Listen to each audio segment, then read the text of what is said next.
I remember Garrison. Hi.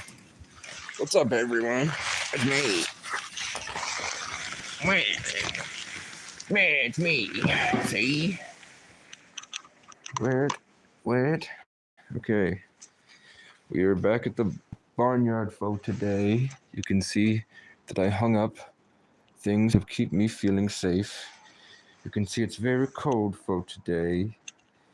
Over there's my food for today, for the week. I found my other Cinderella slipper. I'm Cinderfella.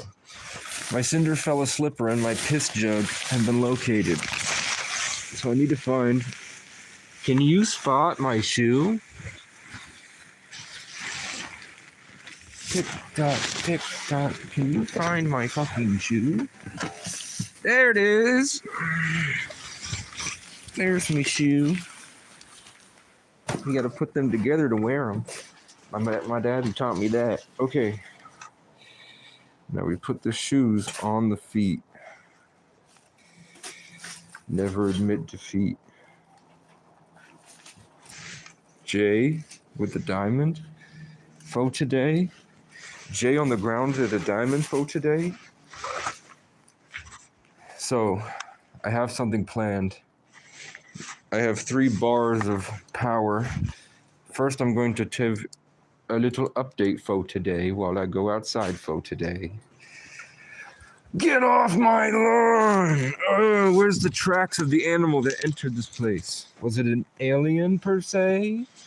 Perhaps it was an alien that came in today. A little bit of an alien last night came in today. There's my KC I made. Do y'all remember? Look how small it seems now that all my problems have gotten... Now that I've gotten fat. All these things have been falling off the building for last night. I don't know what that is. It's probably just dribble. Where do I piss to make the most impact? So the animal did come in for tonight. It came in and knocked down my grill for last night. I don't know how. I don't know why. But it did come in here and knock it over while I was deep in meditation, and it made a loud noise, and then I woke up to the entirety of the simulation, and I operated at a more enmeshed bandwidth. There are the crows calling. When I got back to it, the crows are always surrounding me, fighting me all day, but soon I'll have a gun. So it did not come through this way that I know of unless it crawled. Oh. Fuck off! Little bit of crows screaming at me for today. We have the sunlight. We have about an hour. We have about... Good goddamn crows won't shut up.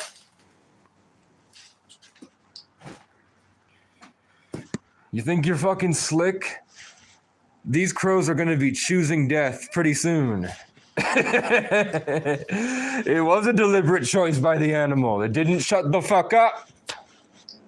When I asked it to please... It won't stop. I'm too powerful. Oh, we have a change. There's been a change made in Vivek's cabin, guys. One of the support beams for the roof has fucking broken. It looks like it's been chewed through or been impaled by a log that's fallen. We did last year have a crow that while I was meditating outside, here's my golden shoe for today. A fucking crow knocked over a dead birch tree. If you guys, and it almost hit me by like the length of a football field.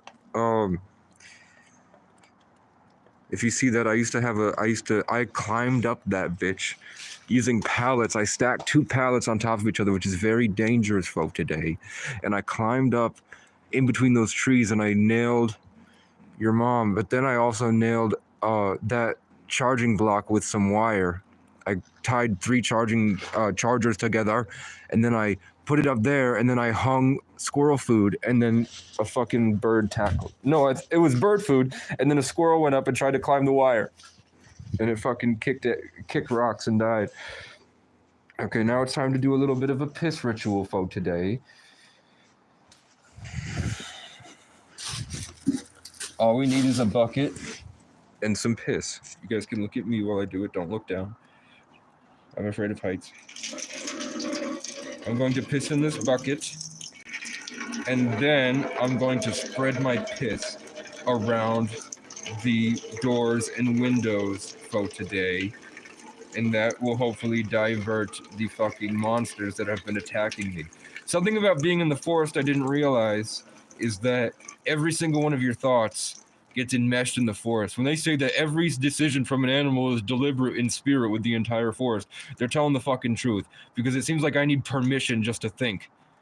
And I think I start to think in waves, like the forest is playing chess or Stargate or XCOM with us and moving us deliberately at deliberate times. And then there are things that I communicated with all day that were fucking tormenting me because I didn't have access to indoor society.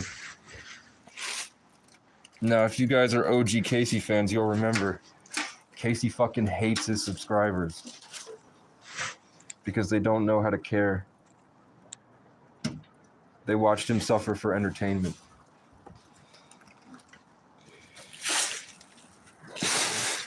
Okay, I've pissed in the door, and there was a hole in my piss thing, so I'm just going to leave the pissy over here. I was using this to burn things for a while. Okay, now, here's the fun part.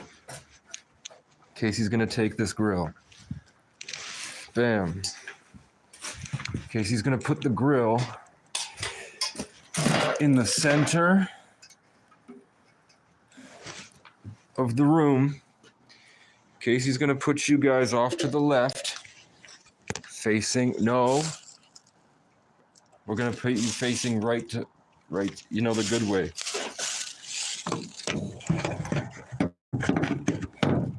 Now, this is sort of a problem for today because you need to see me clean for today. Which means I need a little bit of, it's the Vivek Cam. Guys, help me. Help me get a fucking phone. You know why? So that we can do things. If I saved up enough money, we could have a fucking Vivek Cam. Now, I'm just going to put this here for a second. The eventuality is that I think that someone will edit, but no one will edit these videos. Let me know if you could see me, and you can also see the ground. And I will check it in a minute. While I smoke this, it's a brief smoking intermission. It goes down, folks, today. So, my name is Casey Francis O'Brien. I am back in the woods. I took a big, long journey, 150 to 250 miles.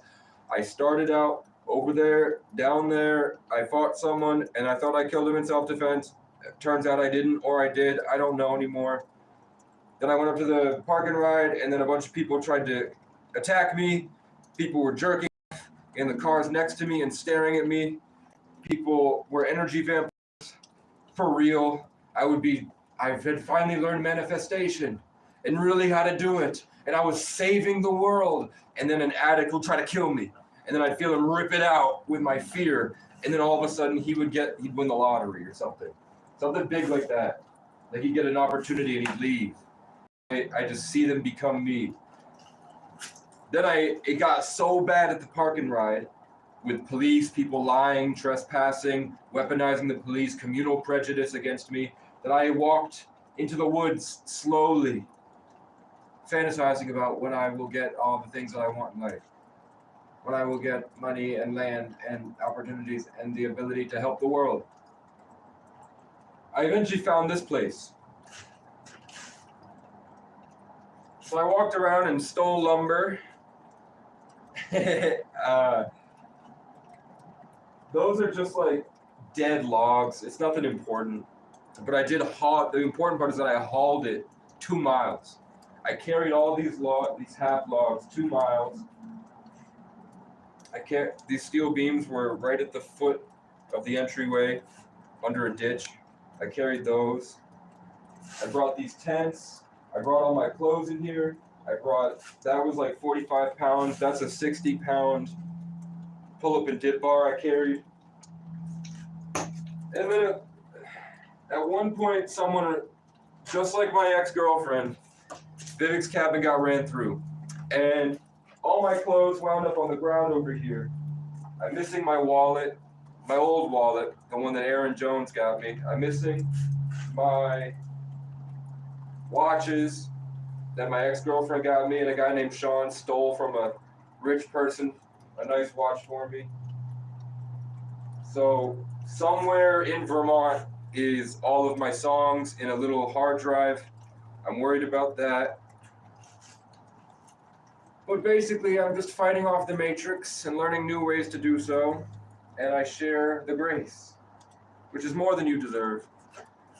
But while we're hanging out, let's find out what's your opinion. I need to tell you about the forest. I need to tell you about the thing that has consumed me in the nighttime. Oh, geez, Casey's back, baby. Oh, gee, Casey's back, baby, and he's got a beer belly. Oh, yeah. Oh, dude, I had the best orgasm I've had in months out here. And I cannot wait to get buff and to actually lead a fulfilling life. I did it because why not? Why not? If Adam Sandler can do it. No, I'm not talking about eating pizza with Hillary Clinton. So I have a dead crow sitting in this, the remnants of a dead crow sitting in this box. And that's none of your business. So what we're going to do for today, while we're back at the barnyard, once I'm done smoking the cigarette, which has taken a lot longer than I thought, is give a quick sunset update on what it looks like. The snow's definitely melted off the roof. Okay, I keep trying to tell you about the forest and it keeps cutting me off. Yeah, the forest is conscious. So when you live in the forest, you become basically like a cell in its brain. I'm now like functioning with the feng shui of the woods, and the woods isn't too happy about it, but it's hitting me with vibes and the things that it doesn't like. It sent an animal in, or an alien, or an entity, or something, and it fucking swung my grill. I don't think a bear fucking can run through here. I don't think a coyote's smelling the grill, and somehow it ends up over there. I think something ran through, just like my ex-girlfriend, Vivek's cabin. And it was right at the point where I had achieved control over my focus and my mind to start creating the way that I used to create at a high level when I was younger, before the trauma. And then I was immediately scared. And then Neo in the Matrix. Everything is everything. I'm a part of everything. I have full control. Grow. And then I looked around and I realized all the pressures on my body were literal alien entities going heal. And then it slowly just destroyed everything I had just learned, and I went back into being nothing. They're not good. I don't know what they are, but they're right here. I know you're here, bitch. And I'm not a bad person. I would use it just to be fertile. I want to be fertile. So it's been scraping out my consciousness. And I'm losing myself, and I'm having trouble moving. I used to walk with this fire, and now I walk with as a zombie, a skinwalker. The guys that you see in the woods going, help me, help me, help me, help me, help me, help me, help me. Because the mycelial network has gotten him, and now he's a walking fungus. Help me, help me. And then he wants to, you know what he wants to do. He's a man. No. So my boss down at the foundry is an energy vampire. I was floating in the ether with everyone I love, and then he called me, and then I felt him rip out a lot of energy, and then he said something that I won't repeat, but it's something that a friend of mine says that I was thinking about, and then I felt weakened and empty. So you know what I did? I ghosted him. I stunned on him. I said, Just telling you, I haven't been backpacking for a year. I've been traveling for 10 years, and this happens a lot where I show up and it's the first time somebody's doing something. Like I literally just talked to somebody yesterday before I met you. It was their first time meeting a homeless man at a homeless community action program.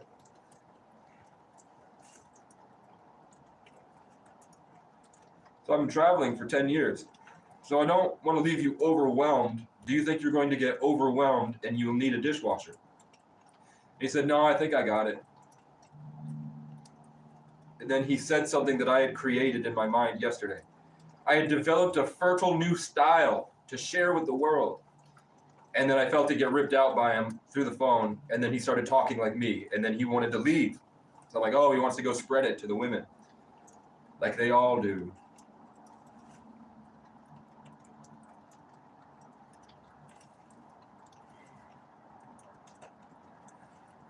Then I thought, I felt disappointed for a long time. My phone made a noise. Well, basically, it's very painful. So I'm hoping that the forest will understand that I'm good when I take a shit out today. So let's see if you guys saw any of that at all. Let me know if you guys got to see me. Bruce Lee is back! Bruce Lee, were you here when I was here before? And were you able to see that whole thing, or was I sitting in darkness and talking to nothing? Here's Vivek's old nest. I helped make it and he made the rest. Here's a second nest I tried to make and they didn't care. I tried to move in Vivek's friends and they didn't care. Let me know if you were able to see that. So, I mean, this was all the clothes that I wanted to keep. And I do want to keep some of them. But I think a lot of this needs to be burned. So tonight we're going to burn it. I thought I was going to come in here and immediately be able to make the best songs I've ever made. And hopefully this is a part of the process. But it feels hard to even sing right now. I'd be trying to heal. So, just to remember, if you guys remember, I was spending all my money on McDonald's, and I remember why. Because the same way the birds have to eat to grow, I was feeling empty because it felt like the forest was taking all my vibes. So I was in a war. So I would come, no Diddy, I would come over here, which I did earlier, and I would eat my McDonald's and watch videos.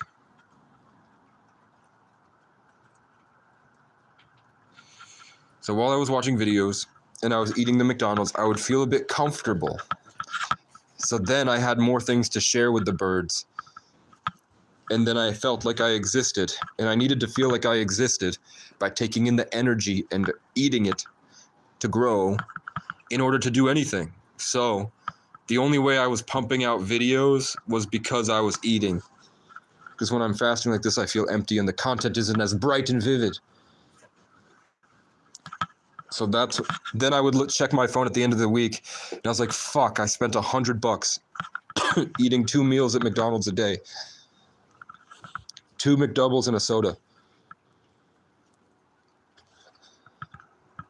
Which was like $6. 6 times 7 is 42. Phone service. And then I think I was going into town and buying things from the dollar store. I think I made big purchases like saws and brooms. So that's where a lot of it went. If you look, I have my old Jordans here. Pretty cool. I have my OG homeless boots, guys. The ones with the holes in them. When I was walking around with holes in my boots that gave me blisters. These were size 9 and I'm a size 11. It hurt. Here's my old backpack. So Bruce did say that he can see, so I will put you back there. while I clean. And then while I'm cleaning, they're singing the dwarf song. Hi ho, it's off to work we go. Because no one will send me money. So I can't do anything. But I don't know what the fuck these. Okay, do you know the thing from Skyrim when you go into the Dragonborn DLC and you find those things in the bookkeeper's place with all the books? They look like Eldritch Horror squid monsters. There was one of those things floating above me, fucking with me today. There was something that killed me, and then it bragged about killing me. There was not really any ancient dragons, but I had dreams because I couldn't sleep.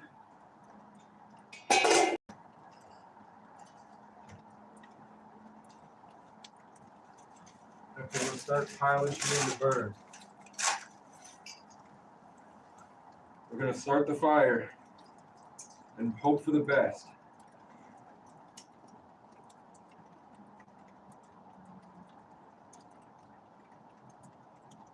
Let me know if you can see the fire. If you can see the burning trash right here.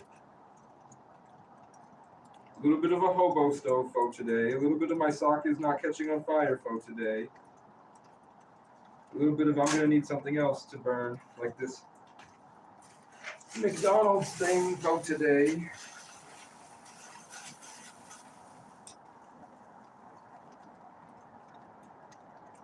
Soon the mice will be awake and the rats will be awake and they're gonna be in here.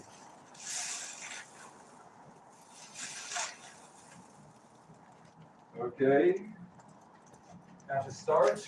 These are my favorite jeans.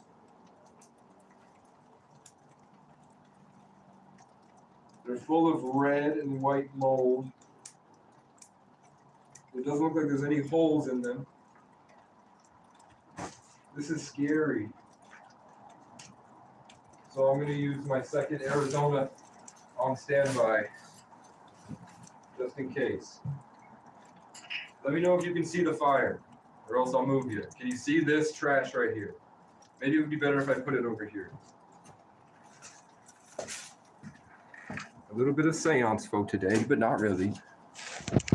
The smoke is not escaping. The smoke should escape, because look. No. It's getting scary.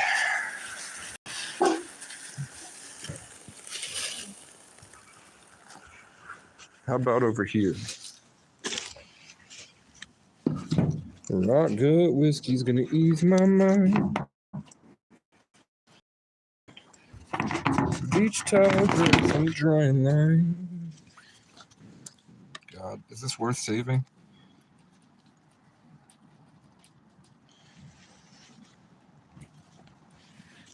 I don't know. Do I remind you of your daddy when he fucks? Up. Whores.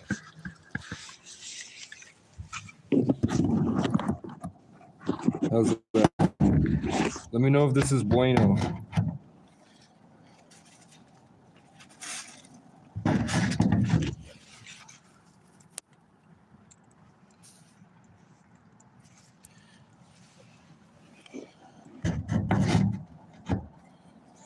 Yeah.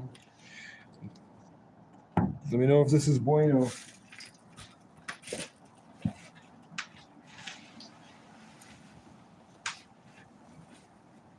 Yeah, we can go in this.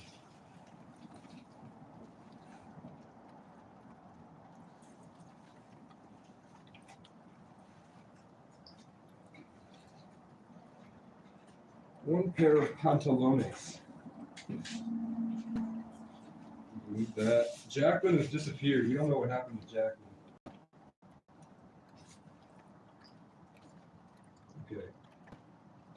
So I think we should make a burn pile over here. And we're going to keep, I mean, I don't think I should throw everything out. Throw the things I want over here. And My hood needs to be on. An old pair of pants I'm not gonna wear, Blue Mountain jeans. Oh, spider!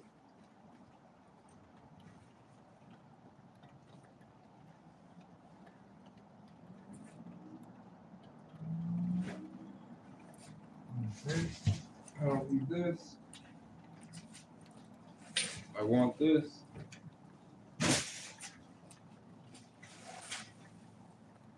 Oh shit.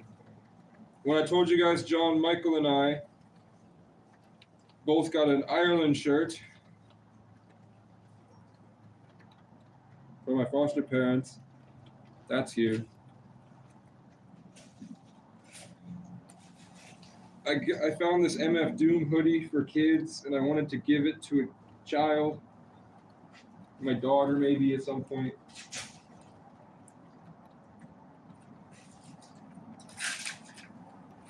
I want to keep these. I don't need this. I don't need this. This is plastic. I'm worried about burning that. Shoes. We can burn my homeless boots and my shoes. These are useless to me. Instructions.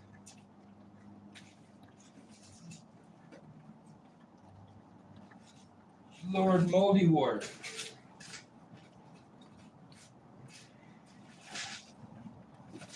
This needs to be better. Let me know how that worked. Were you able to see? Nobody's comments off. Top messages. Nobody commented anyway. Lord Moldywort.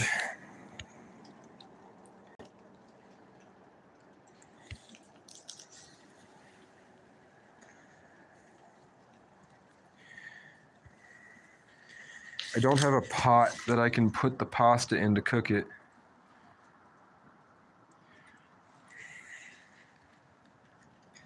So that's going to be a problem. Casey didn't call me today. She said she was going to. And then she fucking didn't. Here's my Columbia coat and my flannel pants.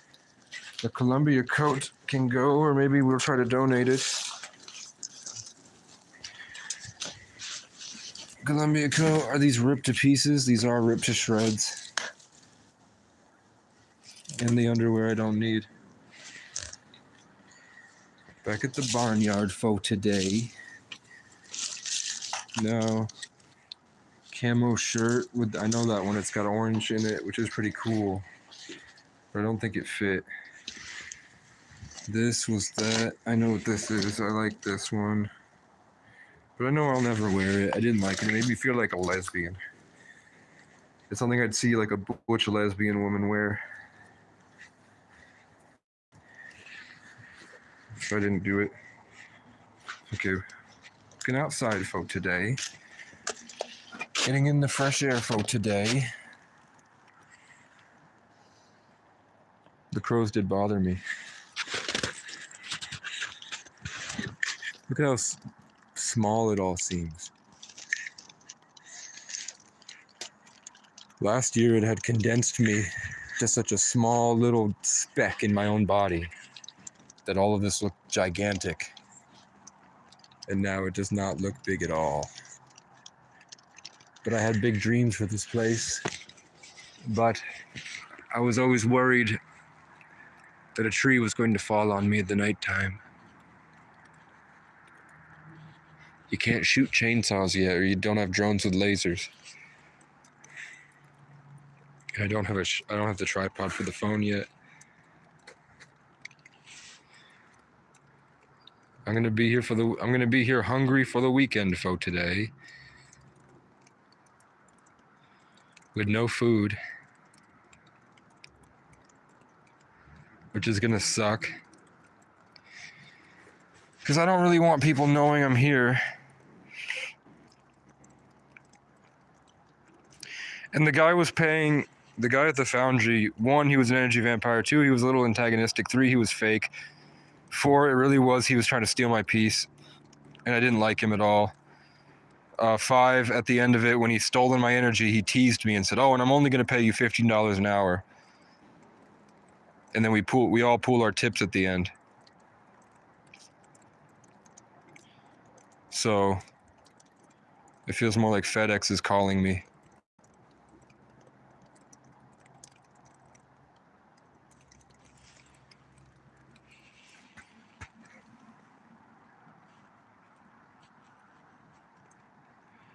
I wanted to put a big wall on that fallen tree over there. Duck 6, I had a dream about a duck last night. And I'm a 33 life path. I put that birdhouse over there. I wanted to go around, I started collecting things that I was going to build things out of. So I put all this wood over here. I wanted to, because I wanted to keep this to be natural like it is. I didn't want to disturb the build, because I like when the feel of it during spring. I liked how it felt. So I didn't want to like build this out, but I wanted to put, how cool would it be? Because eventually this becomes a garden.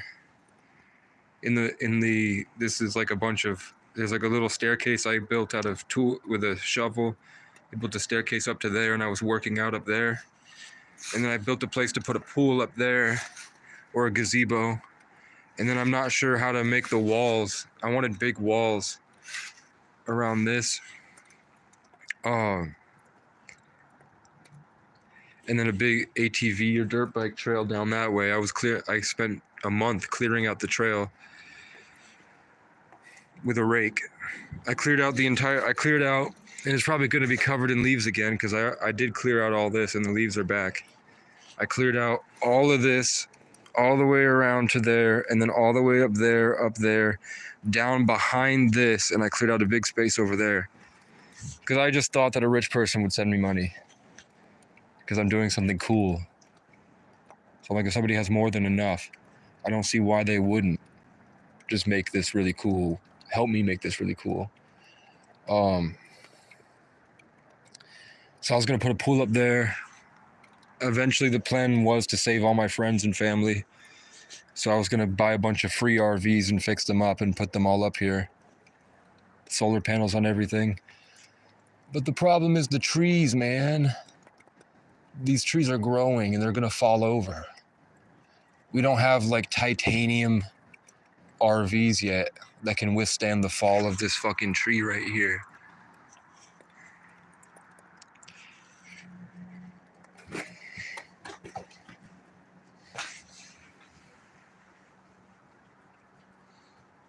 I'm just making charcoal in Minecraft for today.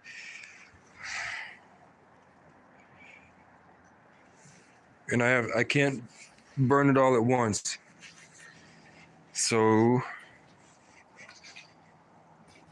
let's move. And this was my old hobo stove. I would just light toilet paper in the bottom, and then I would push it down with this stick or mile marker, and then let the plastic burn while I slept.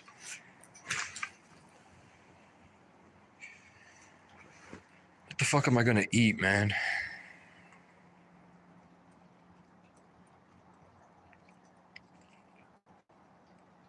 I thought about getting a microwave. If I ever came back here, I thought if I got a microwave and I hid it by Vermont State University or the cemetery, I could, or if I had a motorcycle, I could put it on the back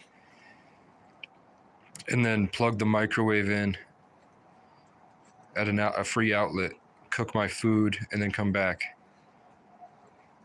But I'm $70 shy of a bike, and I don't know if I want to go on an adventure. I mean, now that all my stuff is here, I don't necessarily have to stay.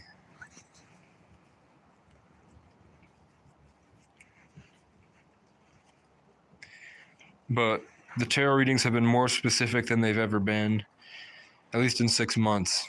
So they were talking to me. And they told me a lot of things that made me feel better about being here.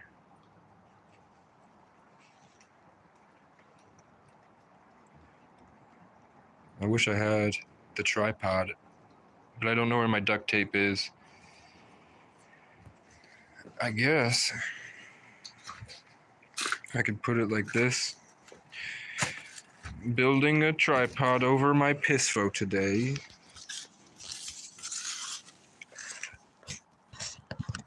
Gut whiskey's gonna ease my mind. Beach towel dress on the drying line. Do I remind you of your daddy in my 88 Ford? Labrador hanging out the passenger door.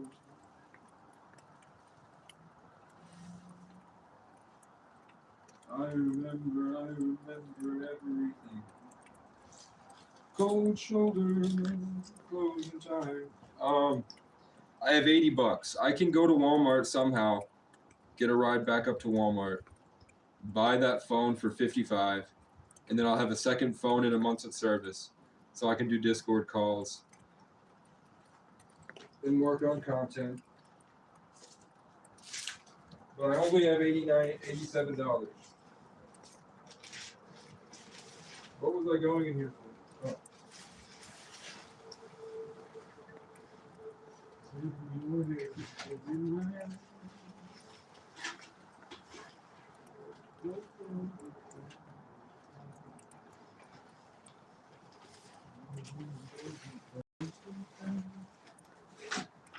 They said that burning tobacco was a good offering.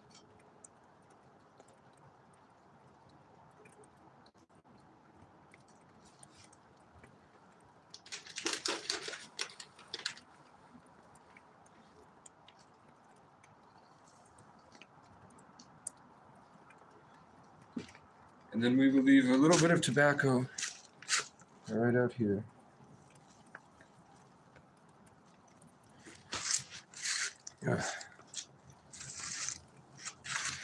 How's the view? Let me know. Can you guys see anything at all?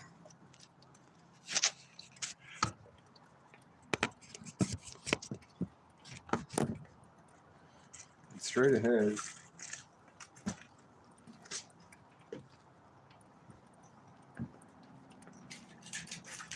Lay it on the beach, room, and don't cry.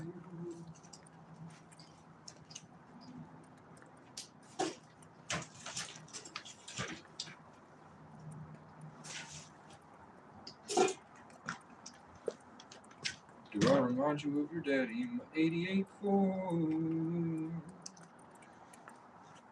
The Labrador hanging out on the passenger door. The sand from your hair is flowing right out. Blame it on the beach, grown and don't cry.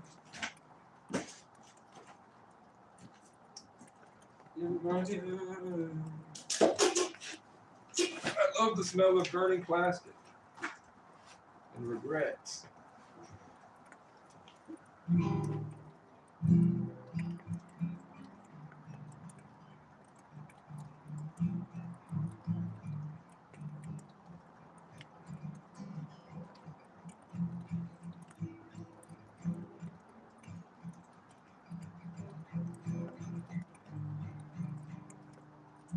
Needs to be tuned.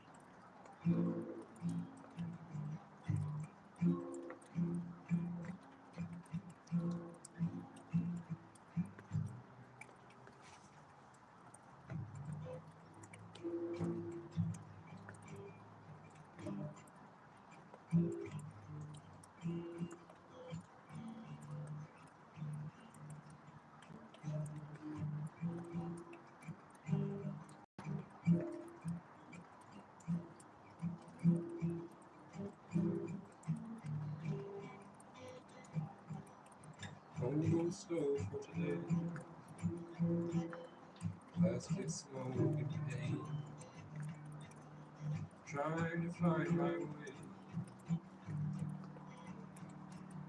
The forest takes me away every day. If I could kill a crow, I probably would. And if If I can kill a crow, I probably should. 'Cause they just won't stop screaming, just keep on bleeding, trying to find my way to save my people. But I don't think they care at all. Passed out drunk outside the mall. If I could, I would fool them all and take money from PAC donations for a political committee that never will exist. And I'll run off PG with my bitch and never look back at this stupid state. Racist pricks can't mind their business. Left me dying in a ditch. I don't know where all my friends went, somewhere in a lake 10 years ago.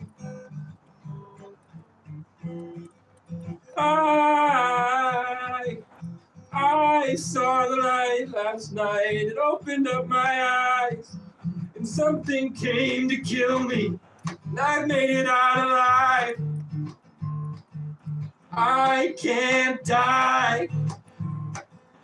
I can't die. I've tried so many times. They keep me alive every morning. Something I must be here for, because they took my brother and they took my dad. Now I only find them swimming in the past. How I'm here, so I'd be sad if I hadn't brainwashed myself with a screen. On my guitar sits my brother's obituary. That wasn't on purpose. Accidentally.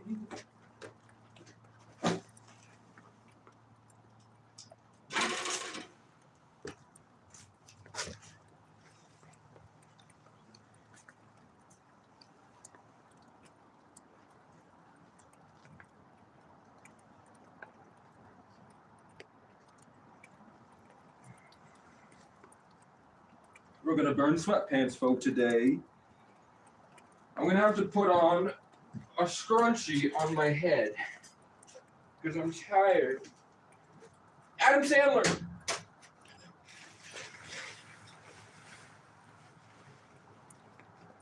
Where's my scrunchie? Where did you do with my scrunchie? What did you do with my scrunchie? I can't find it. I can't find it, but I found my headphones, so that's what we'll do.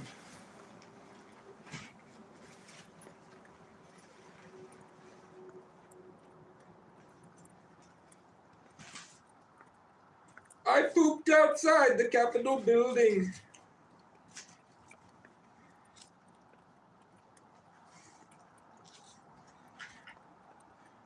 They got choked out by a little dick cop. Then I stayed around just to piss them off and saw how crazy white men get. Saw how crazy white men get. Saw how crazy white men get. I have to go like 150 miles just to pick up a guitar and a tripod. But that's fine, I love the adventure, as long as I'm rested. If I could, I would be the breadwinner.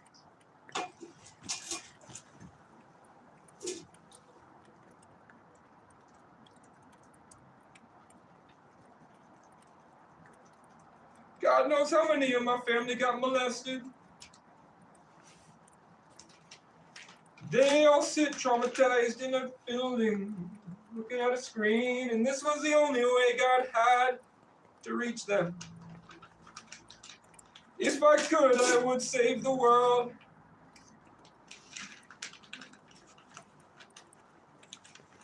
But I'd probably give it all away for a girl.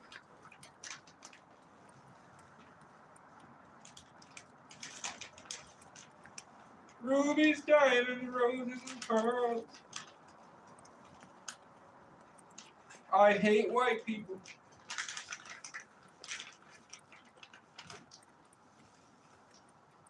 I saw the light last night. It opened up my eyes.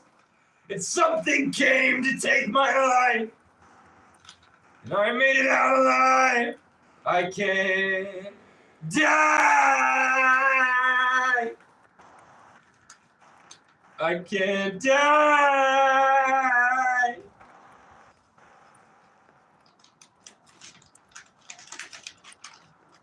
If I could, I would save the world. I'd probably give it all away for a girl. Red roses, rubies, diamonds, and pearls. I hate white people.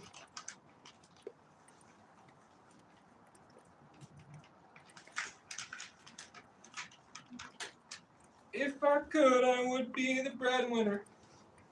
God knows how many of my family got molested.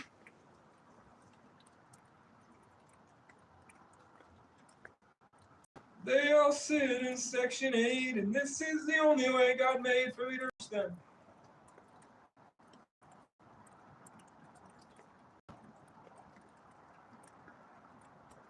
Burning plastic, cigarette smoke.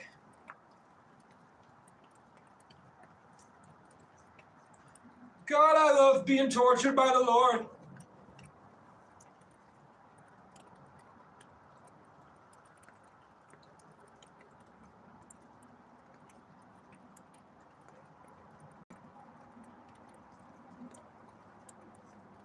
I hate white people.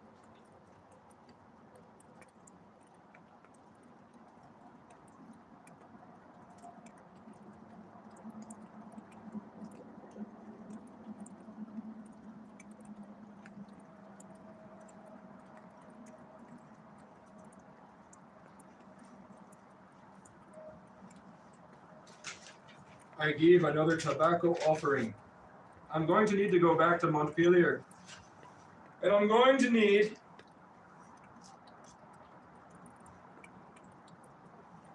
more tobacco. I hate white people. I hope you guys can see me. Hello, everyone. I don't think there's anybody new.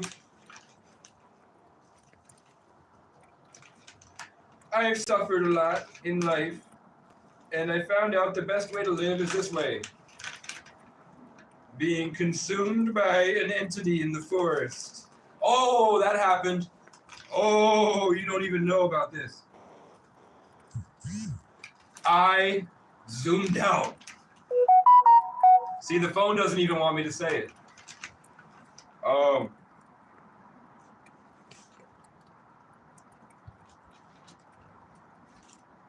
I don't know what the fuck these things are, but I would call them witches. Because they look like an ancient feminine energy. An evil, conniving witch was playing around in my mind, eating my light, and trying to puppet and control me.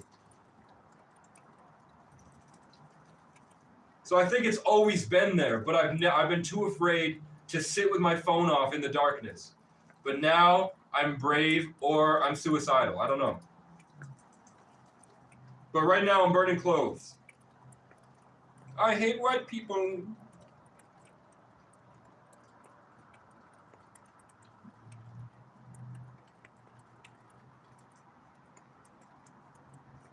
I don't get how Lynn and Ken can live with themselves. How the hell can they live with themselves? I wish you guys had seen it. They started off so nice. The first day I was there, they started off so nice. And I didn't know where the trash was. And I was scared because Ken was walking around screaming. As soon as Economic Services had a problem, like day 3, when Economic Services couldn't figure out how to tell Ken, I don't know, it seemed like psychological. It was gang stalking torture. It was such a simple problem that people blew out of proportion, and the less I felt powerful, the more I felt my light was being stolen. They started playing with me, like playing games. They would purposefully hang up the weaker that I got. Like they would entertain me, but it was obvious that they just didn't want to help. And they wanted to fuck with me. And I wasn't being berating or anything. I was sitting peacefully. It was just I had the light on me. I was glowing. I was healthy. I was happy. I had suffered so much I became something. So everybody was parasites. Eventually, Ken got up and started screaming at me, in my face, about something I had no control over. So I was scared to take the trash out. I didn't want to leave my room. So I did let the trash build up. And then he opened the door and saw the trash and he got mad about that. And then after that, he would just cut, like pretty much every 2 days, he would show up at my door and scream at me. What are you doing in here? Open the door further. Why is your window open? Why is your window open? You're going to freeze. You will lose housing and you will be outside. Close your window. And then I look outside and everybody else's window's open. He was playing a game to scare me because he felt connected to me.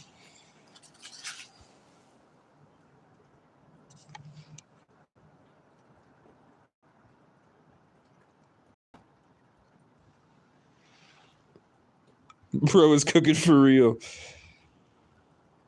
For real, dog. He cooking. Yeah, I made it. Were you able to see me? Are you guys it? Let's see.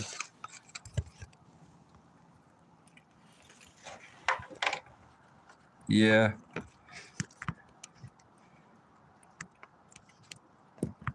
I think you guys can see me. But yeah, that happened. And all I said to Ken was, because the day before my voucher ran out and 8 other people's voucher ran out. But for some reason, I was the only one he made take everything out of my room and carry it the length, basically probably half the length of a football field. Plus there's drama and trauma going around and everybody's violent.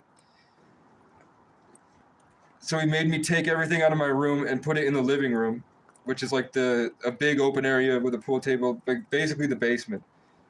And he would walk by and he'd go, huh, huh, huh, huh, because I was playing the guitar and he was trying to hit my vibes.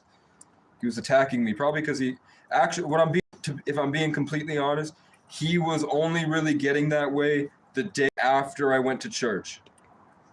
So I'm assuming that he was like a narcissistic gang stalker living in spirit and the power went to his head. So he would fuck with everybody when he'd go to sleep at night, like everybody else seems to do, but I just tune it out. But I've been able to do that before. I know a lot of people do it. Like they call it, when they're speaking in code, they call it the walkie-talkies. They would say, me and you, and didn't you hear me on the walkie-talkie last night? And I'm like, what does that mean? And then I lay down the next night and I could see their face hovering over me. And I can either tune into it or ignore it, and I ignored it. And I thought that was crazy until I saw other people talking to other people about it. So I knew it wasn't just me. So I'm assuming that every time I went and smoked a cigarette in the bathroom, he had like a sixth sense because I would feel him in the walkie-talkie angry. And then he would show up the next day after I went to church. So if I didn't go to church, he'd leave me alone. After I went to church, he'd show up.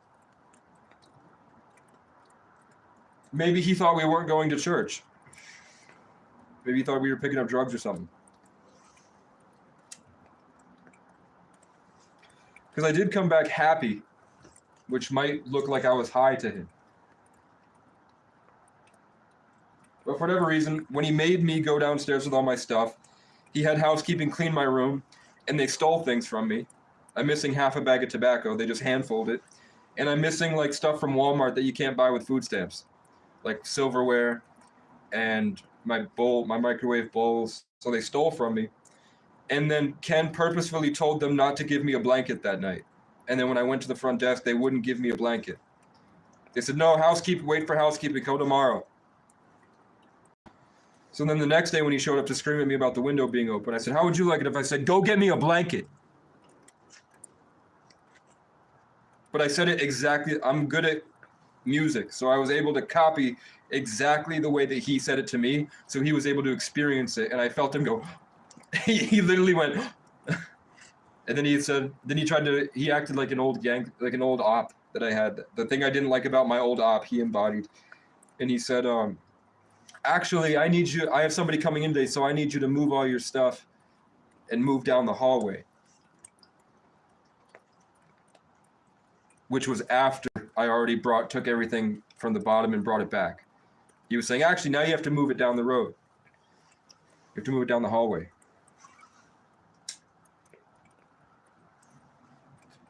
So I said, find someone else.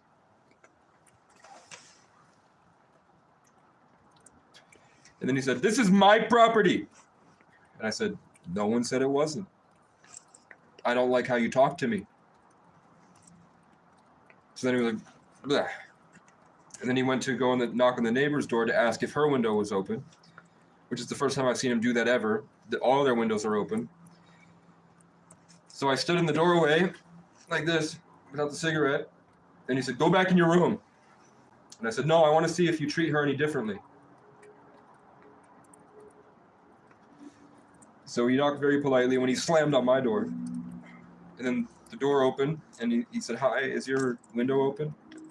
And she said, no, it's not. Because she closed it while he was screaming at me.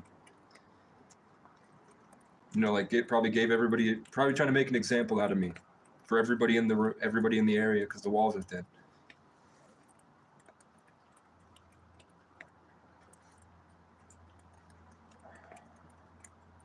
So I said, that's a big difference, buddy. Because I've learned from Facebook comment sections. So he walked down the hallway. I said, hey, do you know what respect means? He said, no. I said, I didn't think so. And I walked in. So then he tried to kick me out for days. He didn't. So whichever one of you pussies called the police on me doing a sacred indigenous practice that I researched thoroughly before I did it, and learned about it before I did it to make sure it was okay. And I asked someone who's 20% Cherokee, and he said, I don't care. And someone called and said that I killed it. So the cop showed up expecting a serial killer.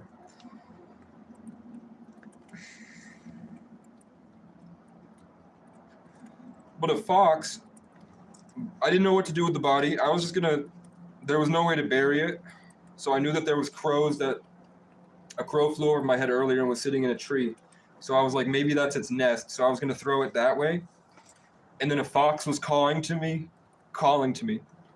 from the forest when I felt like nature reached out to me and I got hit with the nature vibes again. And the fox started going, ah, ah, ah. And then the cat ran away, the stray cat that lives out there. So I followed the fox into the forest, and then I was going to bury it under a tree, and then I got hit by an alien that said, go this way. So I walked that way, and there was an indent in the snow, the perfect shape of the crow. So I could lay it down in a big open space right under the moon and right up, shining in the light from the street lamp out in the woods.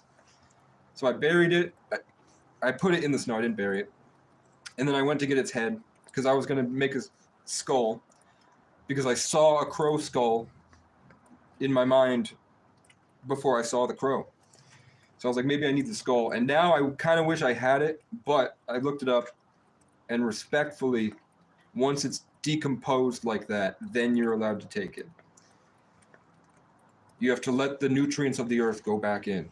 And then if you want the skull, that's why the people in the woods have the deer skulls. It's after the deer has been long dead and everything is returned to the earth, but the bones, which last for.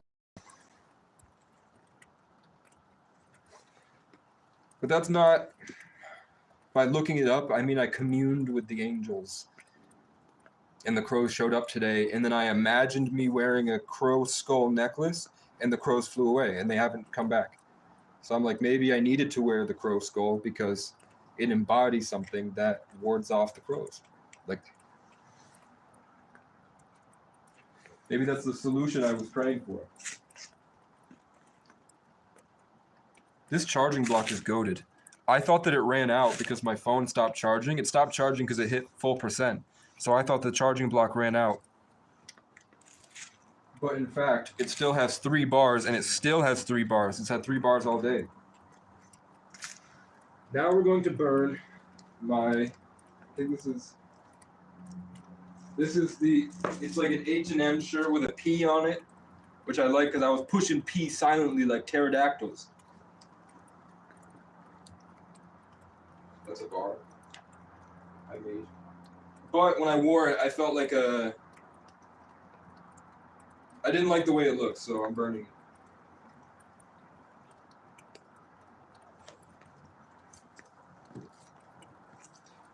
Casey will go 2 days without food. But I need to fast. The fire has gone out, but it's going to burn. Eventually it will catch. It's catching a little bit.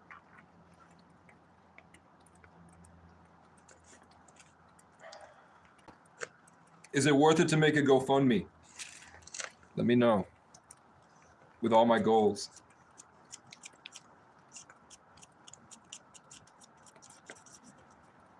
I don't know what I'm doing.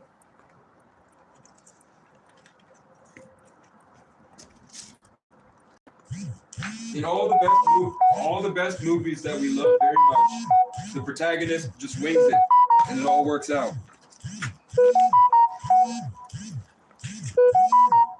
Who's blowing my phone up?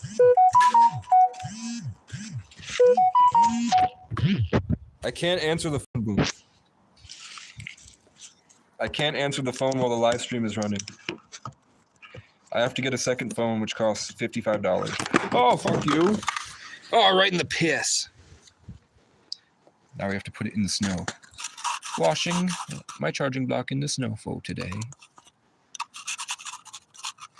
Right in my piss I used to ward off the spirits.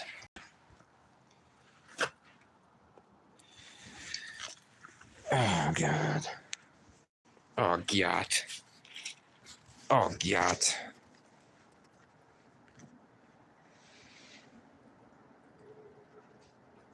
Dope. Boone, what you need to do, and I think you should write this down. If you lose weight, you're young. Most of that fat is probably stored in your body because it thinks it's going to grow. So I wouldn't really worry about the fat on you right now because you're 5'5", bro. You need fat to grow, I think. I don't really know. I don't really know. That's just what people told me. But Westy probably has never been fat in his life, and he's 6'5".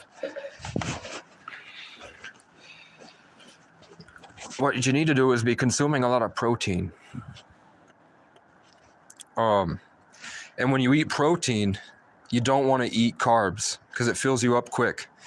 So just eat the same amount that you're eating, but change the type of meals to delicious chicken.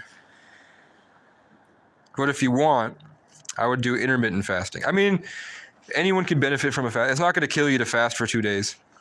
It'll probably be really good for you. I'm just talking about the people that might hear what I'm saying and then fast for like 3 weeks, which is probably still good because you never know how many blockages and diseases you have in there. So diet's pretty much everything. Like I feel the best when I have only like 2 Red's burritos. Those Red's burritos, the chicken, cilantro, and lime, and the steak and cheese, they're satiating, they're healthy, and they're not very large portions. So I was spending like $6 a day in food stamps on that, plus probably 2 Arizonas. And that, I had abs. I lost a lot of weight, and I maintained my muscle just by not living inside. I seem to get pudgy when I live inside. When I'm outside just like this, walking around all day, my muscles get huge.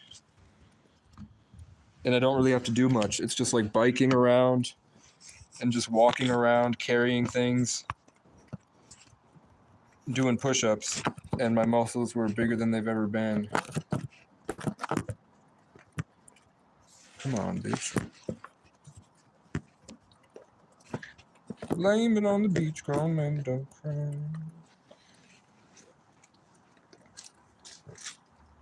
I don't want to go to the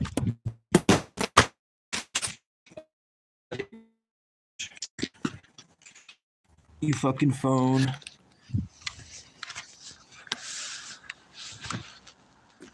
It's getting smonky in here. Let's throw on one of my boots with the rubber. Burning rubber for today. We're gonna burn one of my homeless boots. Ow, my eyes, plastic in my eyes.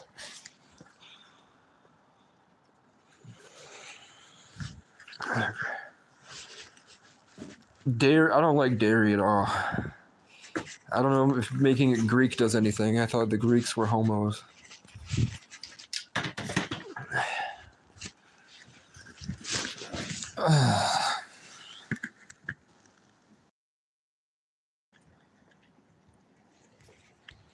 Hello. A little bit of red folk today. I'm burning a hobo stove in the forest folk today.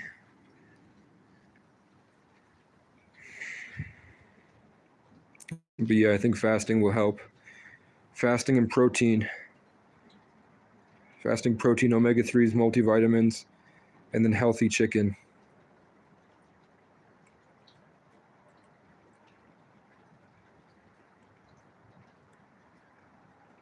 I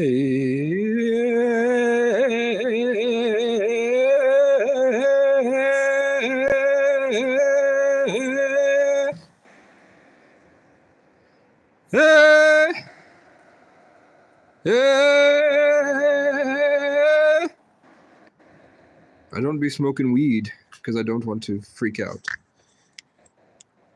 Hey, Greeks are homeless, but they made good yogurt. What if Greek yogurt didn't even come from Greeks? Like cowboy style isn't even from cowboys. They were from rape. Nope, the cowboys were the rapists, and the indigenous wore all that cool stuff.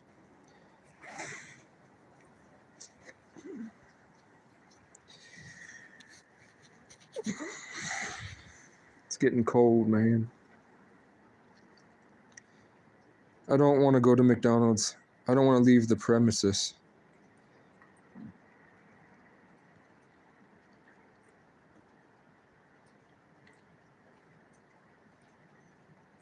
But it's a lot harder to think than you think when you live out here. It really just it just falls away.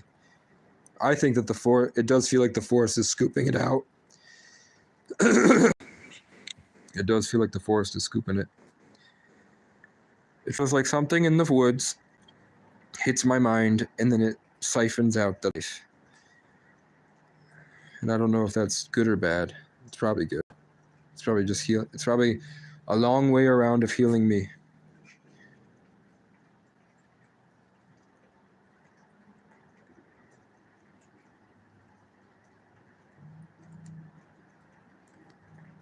Homeless in the woods folk today.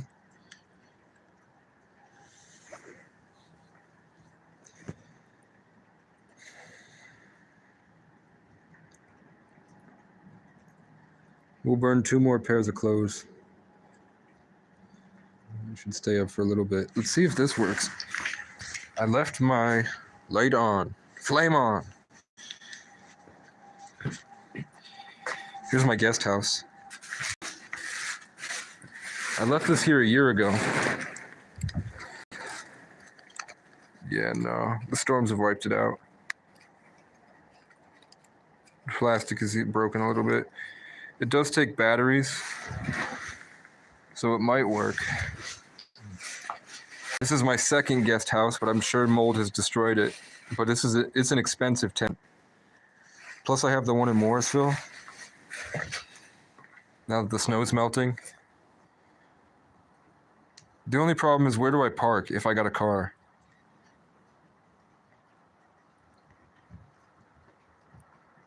It'd probably cost me like $5,000 minimum, maybe like 20 grand. Once I cleared out, I'd have to take a rake and clear out all of the, like, I'd have to clear out a road down to the dirt road down there. And then I'd have to put gravel on it, a lot of gravel. And then I'd probably have to pave it. And then I could bring a car up here.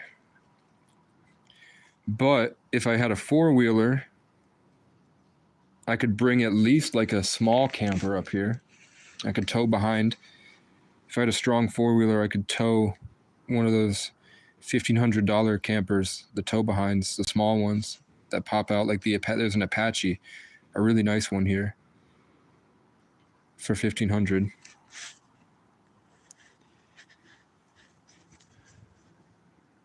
Then I could fall asleep and not worry about bears.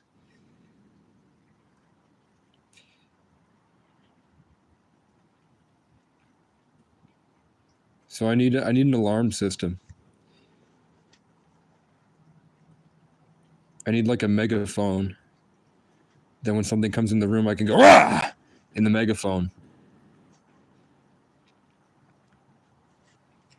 That costs a lot of money.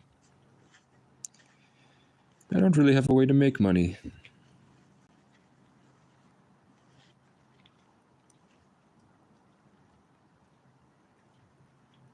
The garage did not help me make merch. They did make me a shirt, and I think it said something like, "Life is good," with a picture of a duck. I don't remember.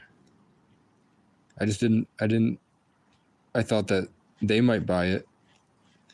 And I wouldn't mind putting it on a Shopify store. And they would get the money for that.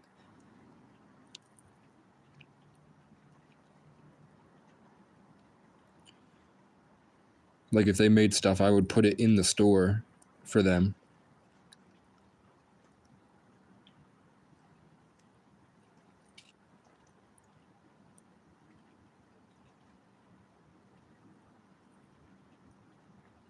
I miss my hair.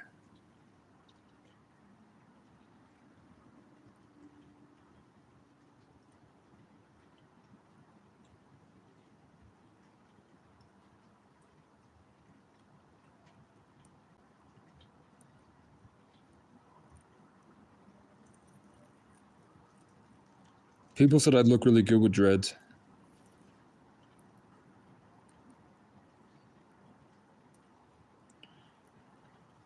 I don't have anything I can cook.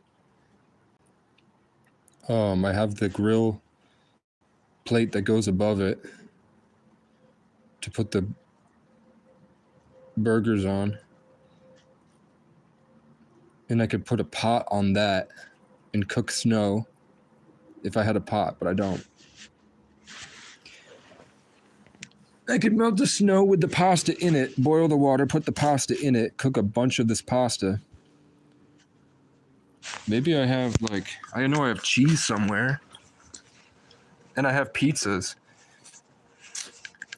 I could try to cook a pizza. I have apple cider vinegar. I have taco seasoning. I have twine.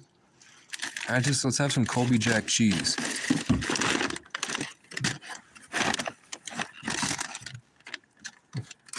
How many carbs does cheese have? 1 gram. So it's not going to break the ketosis. I'll be back in ketosis in a little bit.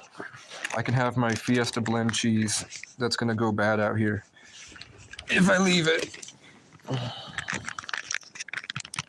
We do not like moldy cheese in here. I'm a hobo.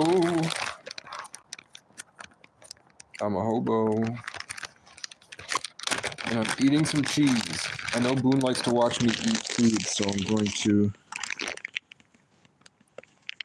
Eventually I have a tripod, but I don't have tape to put on it. So let's put you guys in my other homeless boot. Propped up against it. Facing me. There we go. Back at the barnyard folk today, eating some cheese.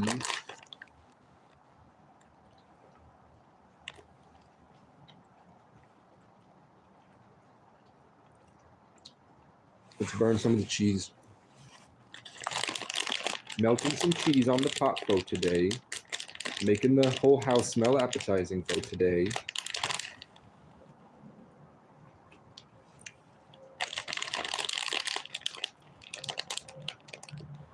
Rock good whiskeys. I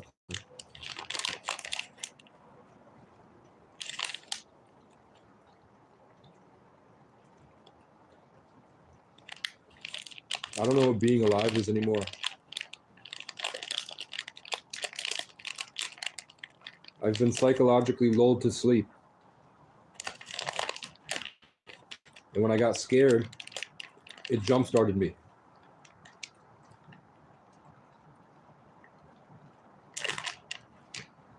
And I came back to life for a little bit. And that felt pretty good.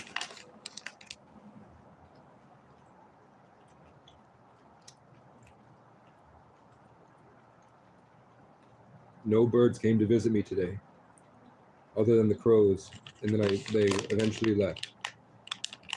But they're still right over there.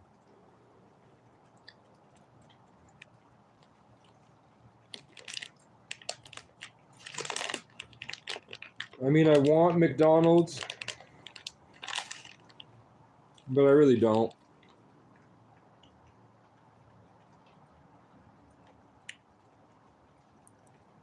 It does feel like you eat parasites, and the parasites fuck with you for a while. Every time I have McDonald's, it feels like I've ingested parasites that are not good for me. It's like the opposite of what I feel when I drink probiotic soda. Probiotic soda.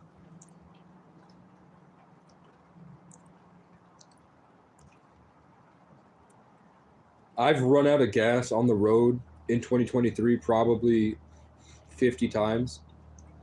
And I had to walk up to a gas station and beg people for money for just like $2 to get me to a place I can hide. And I would hide in the car. I had to park.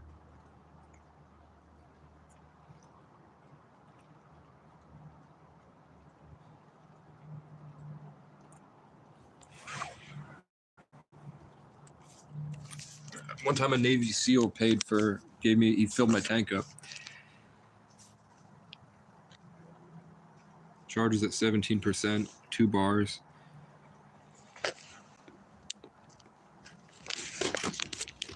If I want to watch YouTube later. I don't know. Should I get McDonald's? I really want McDonald's. Oh, fuck. If I went to the Foundry, I would have gotten free food.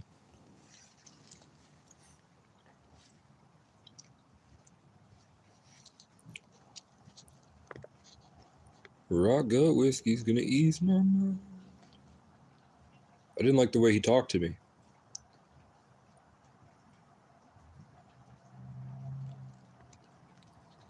But it's life. Everything's a lesson. So it taught me more about what I didn't like about myself.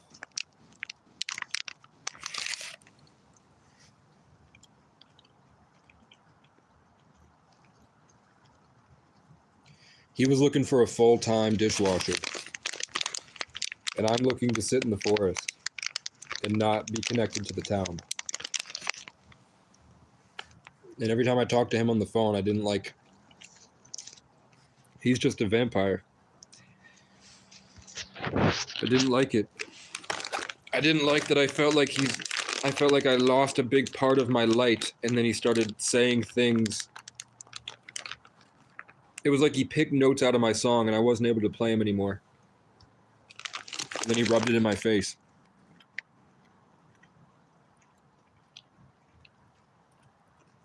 So I didn't call him back.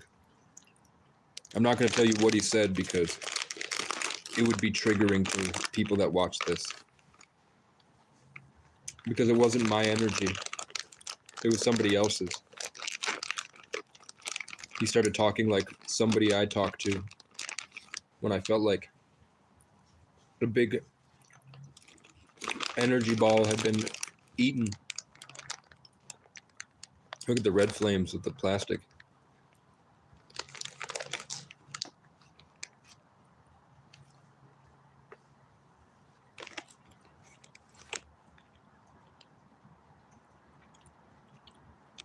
They always color flames red, and flames aren't red.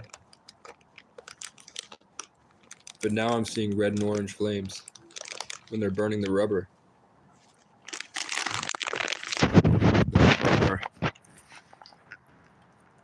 It's getting dark out, folk, today. How many cigarettes have I had?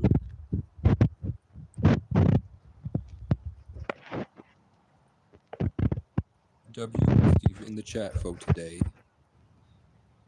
W Red Fire, folk, today. We're gonna burn a shoe. Fuck you, shoe. Fuck you, shoe. Fuck you, fuck you, fuck you, shoe. How's everybody doing? It's getting very dark in here. I gotta make sure I have my flashlight and not the Billie Eilish one. It's my phone charge. My phone is charging, but it is broken. My phone charger has broken. We're gonna get a little bit closer to the fire. I have this strong feeling.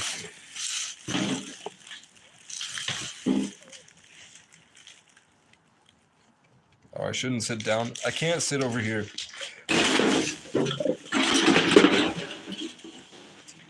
Because the wind is coming in from that doorway. And it's blowing the fire this way. Oh, you know what? Celine Dior. What's up, Celine Dior? Celine Dior, you have been missing for a while. You've been gone for a while. I know that 60 people are concurrently watching every week. So 60 of my subscribers every week at least watch 10 minutes of a Casey video. And I don't think I'll ever really care about views, but it's more in a sense of like, I hope that I'm glad that I provided value. Because these streams are a journey. You go from one part of your life to the next. I wouldn't be alive if I didn't have Oni Plays in 2022 and Smosh in 2024. I wouldn't. I would have killed myself. I literally would have killed myself if I didn't have YouTube. Because God does not test my abilities, he tests my restraint. Like my issues are not, I feel bad. My issues are, I need to sit down so I don't take somebody's life. And it's not like I go sit outside their door and I'm holding a gun. It's more like I don't even want to take the first step in that direction. Because I'm a good chess player. So I think like 6 moves ahead. So I'm not like a violent maniac. I'm a violent maniac that thinks 12 steps ahead. When I really get angry. And I usually am so afraid of, which is probably like MK Ultra mind control programming. I don't think it's a coincidence that I excelled in school. But then when it came time to do the standardized tests, I would pass out. Like my kneecap test, my SATs, my PSATs. I graduated, like every one of the classes that I tried in, I stayed at 100. It's not hard to meet their requirements and see what they're asking me to do and just do it. Plus, I would play around with throwing things in there for the teacher to read that would tick something. Like, what the hell? Like I was talking about, I remember I started a thesis on something, like the thesis was something I can't remember, but it was like what the class asked. And then I slowly brought that into status. And I wrote a paper on status and how that affects populations. and a world without status.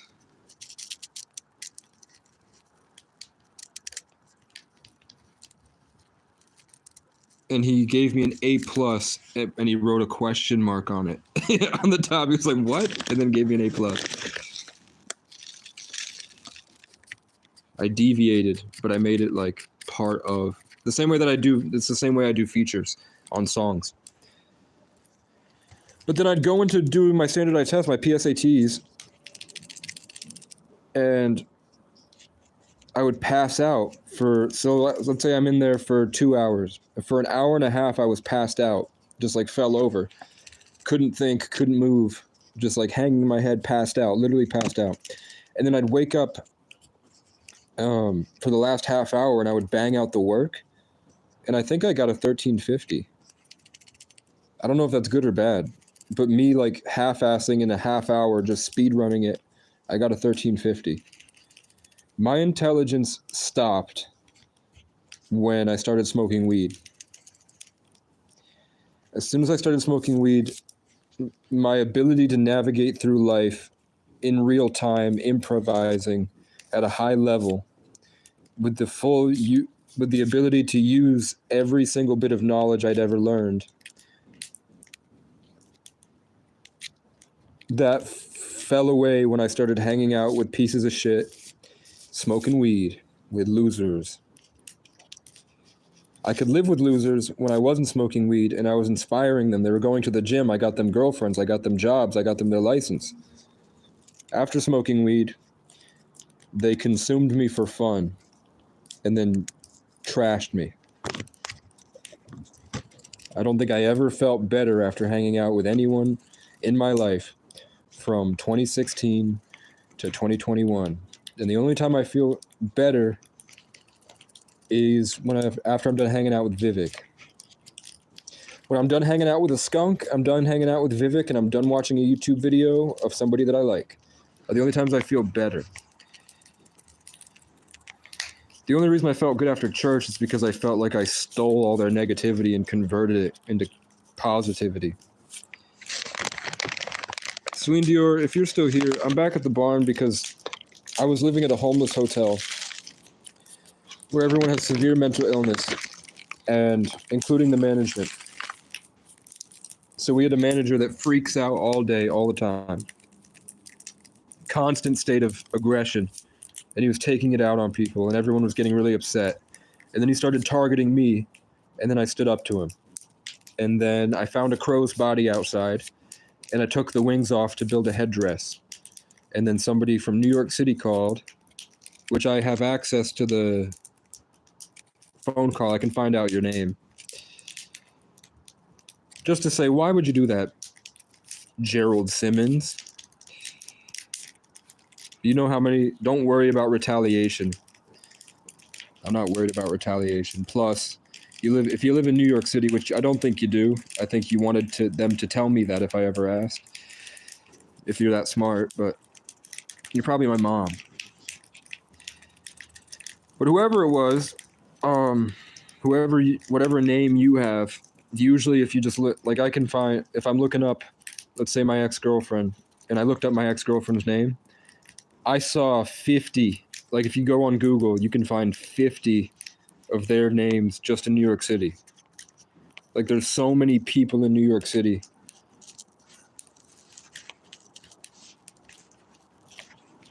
Google has a whole subsection just for New York City. So I'm not going to be able to figure out which one, and I'm not worried about it. Because this is every day for me. You're just another brick in the wall. You're just another link on the chain of people that fuck with KC for no reason.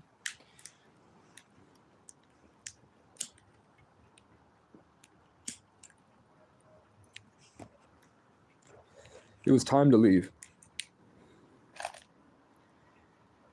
I wish I had stayed to work out all day, but God has different plans for me. I wore out my welcome there. Everyone had been converted to darkness. The good people called me a godsend. The bad people were getting worse. I inspired people to make better decisions in their life. Everyone that came into my life at the hilltop was coming from somewhere and going somewhere else. And after a conversation with me, they felt so happy and that it was possible. They were overjoyed for something that they felt like they needed to get to survive. I helped them be at peace in the present moment, which allowed them to make better decisions. And then, like they always do, they got converted back into darkness and came at me worse. Whatever demon that possessed them converted all the positivity to negativity and made them powerful negatively, consumed by one of the sins. Then they would show up just to attack me.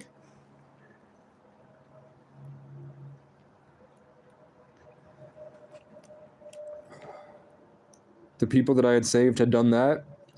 The people that I didn't need to save and were already gone, and the people that I didn't realize I saved came to thank me on the last day. When I was standing out there with the cops, people came up to me and thanked me for everything I did for them. I just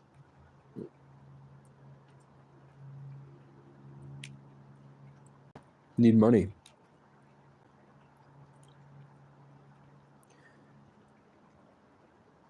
At least I think I need money.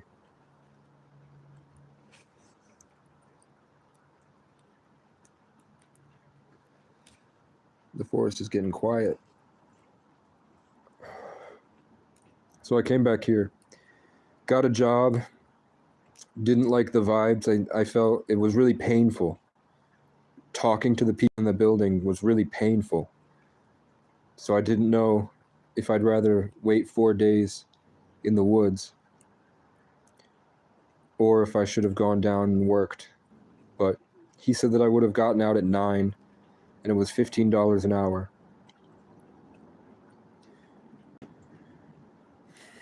So I would have had to work until I felt really painful for no money. I would have made $40 maybe. And then I would have had to walk all the way up here at night in the cold. Or I would have had to sleep at the train station or in the laundromat and then get kicked out again. I guess I could ask Casey for a second tent, and I could have set up down there for a couple days. Left in 4 days when he found a stable full-time dishwasher, but I feel like this was his first restaurant gig. They had just opened. I think for people to fully appreciate a dishwasher, all the staff members now, because I didn't show up, all the different staff members down there that work there are now taking turns doing the dishes. So they're going to realize how much it sucks, which will make them appreciate the dishwasher and respect him. Because when I first got there, they were very disrespectful towards the dishwasher position.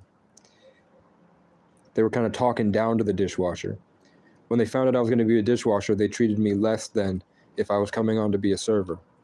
So now that they're going to have to do dishes, they're going to realize how important and integral they are to the restaurant. But the first girl I talked to was a bad bitch. She wasn't thick, but she was very pretty. And she had she was like a Filipino, I think. Or indigenous. She had like dark brown skin and the slanted eyes.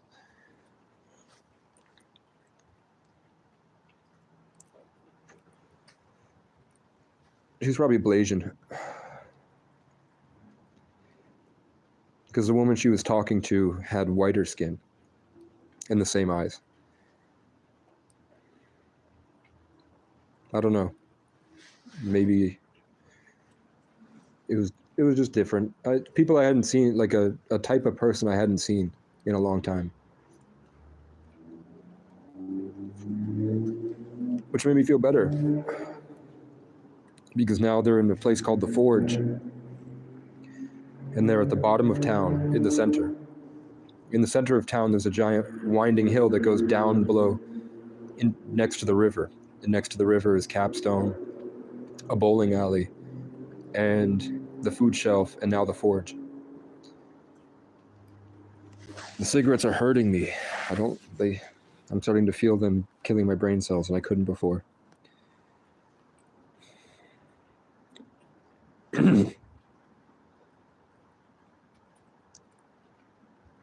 It feels like McDonald's is calling me, but I think that those are parasitic cravings. Malaysian LOL.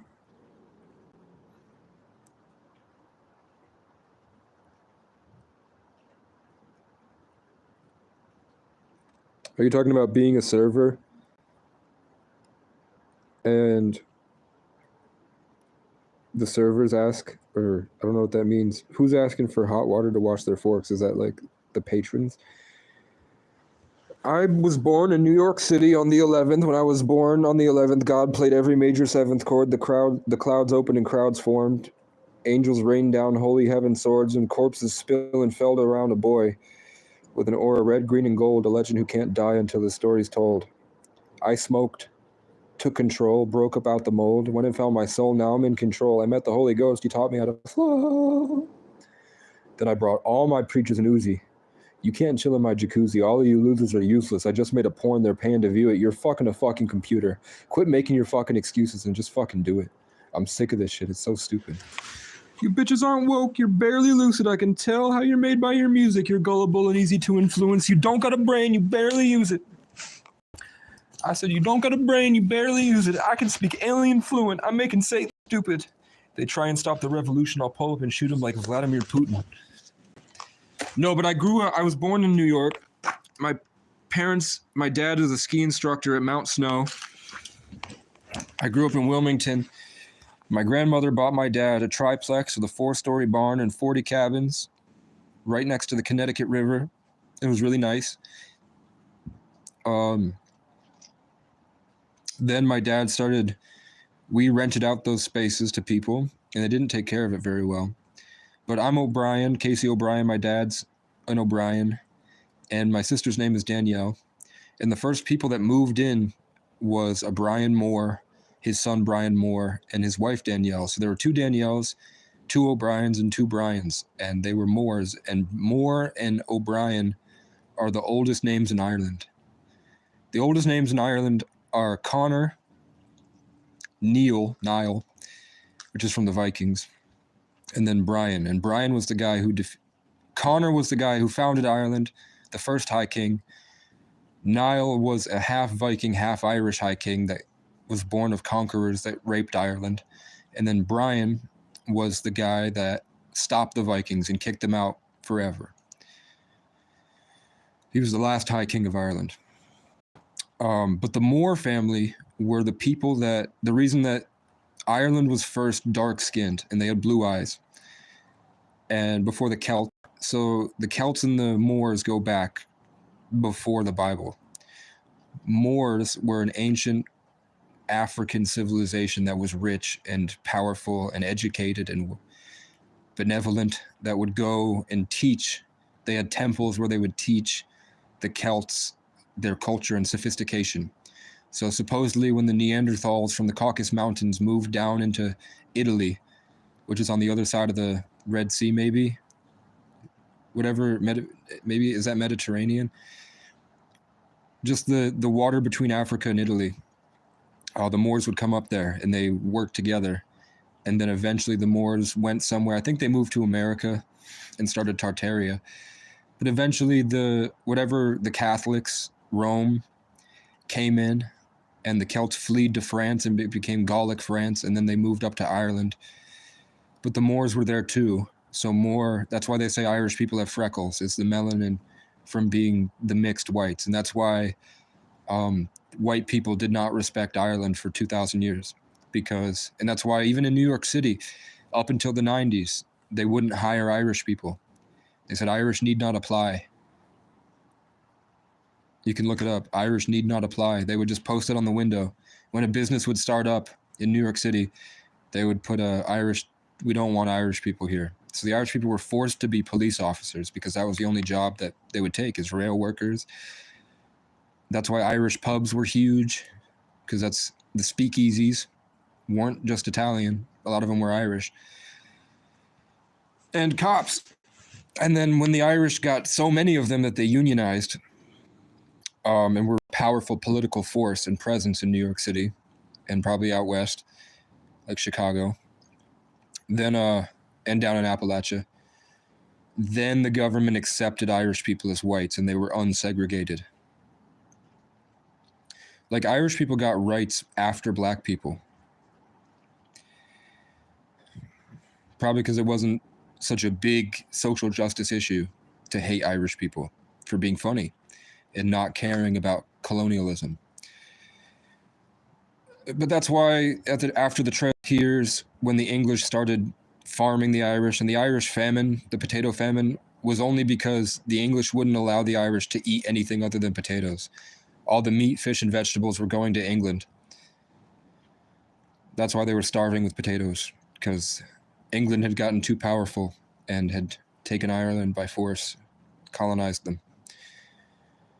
After Catholics, so the Indigenous and the Irish, they love each other because they're both cultures that have survived and endured just to keep their culture alive, which is just a very creative culture. So that's why it's important that Moores and the O'Briens were together, because they were both the surviving people against colonialism. And then my dad started dog sitting for his friend Skip, who was the boat captain for the DuPont family, which is one of the elite families that run the world, supposedly. The reptiles, the children eaters. Their yacht captain lived in town at the top of the mountain. So my dad in a big, nice red ski chalet. So eventually we moved up in there. And then supposedly my dad hired a kid to do yard work.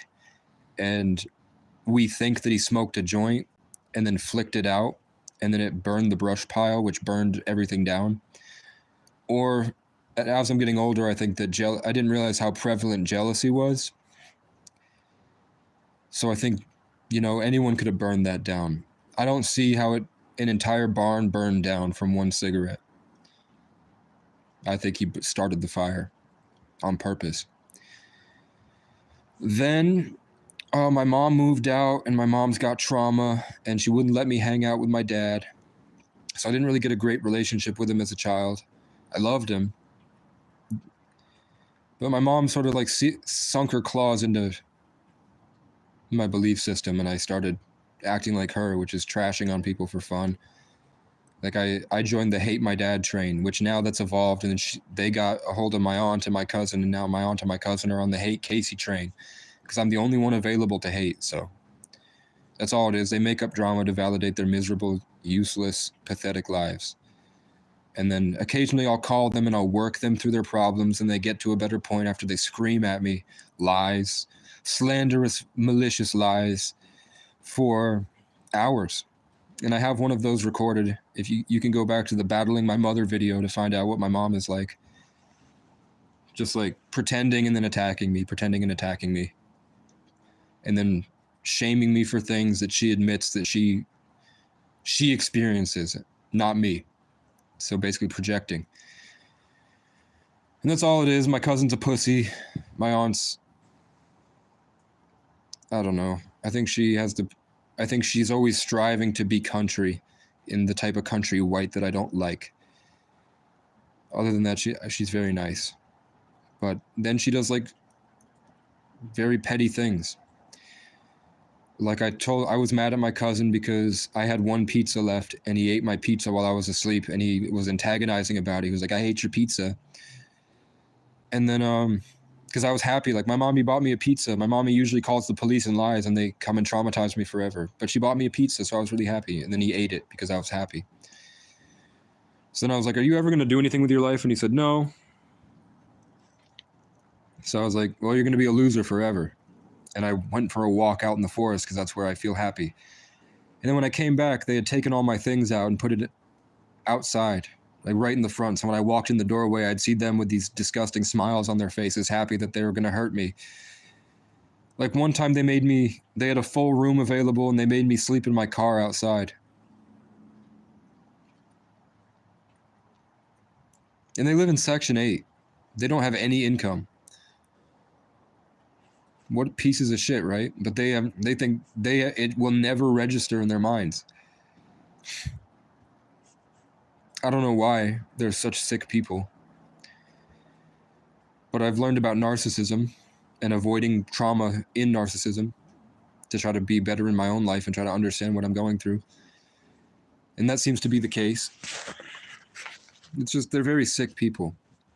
Everyone that's ever met them has told me they're very sick people, and they just feel bad for me, and they wish me better than I've endured. But then my dad got an illegal traffic stop where they said the cops waited outside the ski chalet, and my dad used his blinker, but he pulled my dad over and said he didn't use his blinker after he saw us. And then he reached in the car to try to grab the key. My dad rolled the window up and sped in reverse to get away from him, because the cop kept his arm in the window and was trying to like grab my dad and grab the key out of the car. And my dad was like, "That's not cool. That's not right. That's terrifying. I have children in my car. You have a gun, and you're going to break protocol to rip my key out of the car like that." So he tried to get away. For some reason, the entire department was there. So the cop didn't call backup. The cop didn't do anything. There were already 6 cops there. They were waiting for us. So they ripped my dad out of the car, and I only saw the tail end of it, but I heard him screaming. And they ripped me out of the car, and they hurt my shoulder really badly, and they made me watch them beat the fuck out of my dad and tase him and pepper spray him, make him say horrible things. And then my dad wasn't able to work. We lost all the properties. Eventually, my dad couldn't pay rent, so Skip moved my dad into an RV outside. So he stayed in the winters out there, and I went to live with my mom. The timeline's a bit off. Like, I think the property didn't go away immediately, but it kind of went downhill after that. Like, my dad started getting violent, getting aggressive. He'd bottle things up and explode. Trauma. Like, he would throw knives at the wall, and he broke my keyboard, and he ripped my books apart because he was mad I didn't like him. You know what I'm saying? He was mad I didn't like him. But it's true. When I lived with my dad, my math was better. I was attending school. I was resting. I was reading books. When I was at my mom's, I was just playing Xbox and trying to escape living at my mom's. So I loved living with my dad. I loved eating pizza bagels and watching South Park and Futurama on Netflix. And I would buy the Netflix DVDs, and I would go with my dad when Blockbuster was still around, and I'd rent games for the PlayStation, and I'd play Sonic Heroes and sit in that house, and I loved it. I'd build Legos with my dad. It was a triplex, and we had access to 3 different apartments, and I lived in all 3 apartments, and it was an amazing experience. I didn't care. I lived on a little mattress pad, but I didn't care. I liked it. I used to sleep in a refrigerator box, so it was just more of that. Now I sleep in a tent. I'm an animal. I like to feel grounded and connected to nature outside of society, and that was the only way I could do it. Was by escaping into my mind, which is cool that I'm an Aquarius moon, which is literally someone that lives disassociated in his own bubble, outside of reality. That's what Aquarius is, detached, and I experience emotions logically instead of vividly, like cancers. Like cancers cry. They're called crybabies because they feel everything so deeply. They'd call me a sociopath because I experience emotions logically. They call me autistic, but really it's just all the Aquarius energy. I miss Blockbuster. I watched Land Before Time. I remember we watched Mousetrap. I love Mousetrap. Home Alone, little Home Alone is stuck out. He's not little Home Alone, stupid Home Alone, lost in New York. Donald Trump says, "Little Home Alone, you're so stupid, getting lost. Pigeon lady out in the trees, sleeping under a bridge. Stupid Home Alone. I'm rich." But yeah, eventually we lost everything. Now my dad lives in an RV in Section 8. I don't know where he is. I heard that he drinks himself to death all the time. He's just constantly drunk and dying. He has heart problems. He's not going to live. I devoted 2 years to trying to better my life to save him. The only way I'm ever going to save my family is if I get donations on Cash App. And I buy things like a studio, a car with high miles per gallon, a motorcycle. I've already taken steps. Look, I saved up and got a guitar with donation money. I saved up and got a pull-up and dip bar with donation money. I prayed for land for years, and now I have a place that's owned by somebody else, but there's no driveway to get here. So, for the time being, it's safe. But I think this property is $70,000 and it's going up every year. So there's not really a chance unless God and generosity. And that's just the way it is. Like, I'm starving tonight. If I really get hungry, I have cheese.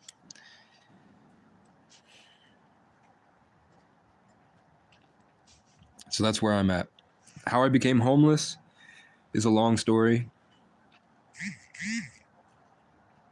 I got a notification on Facebook that I'm not going to read.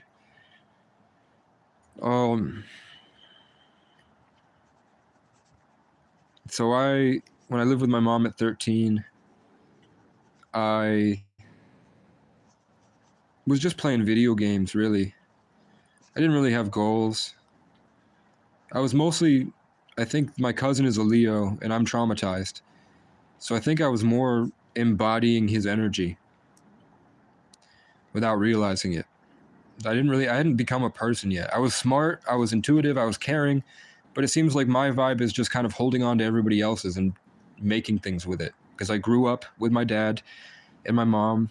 They spent all their money every month buying me Legos. So I had an entire room full of Legos, like the Lego movies with Will Ferrell in the basement. I had like that level of Legos. And I turned my room into a big table with two bays, so it looked like an M. And then in the spaces of the M, me and my friends would sit. And I remember encouraging us to run away from school, and we'd run away from school together. I remember I used to go up and tell people I'm faster than Sonic, and I'd try to race them. I'd get everybody involved to leave school. And then I used to start having vivid daydreams where God was showing me things and astral projecting. Like, I'd be hanging out with my cousin and I'd see a demon coming down the hill, and I'd have to tell her that we needed to run. Or I'd be out in the forest with my friend Sean McCall, who's Irish and an ancient Irish last name. And he's my first friend. And we'd be out in the woods hanging out, and I'd see two bears walking beside us, two bear cubs.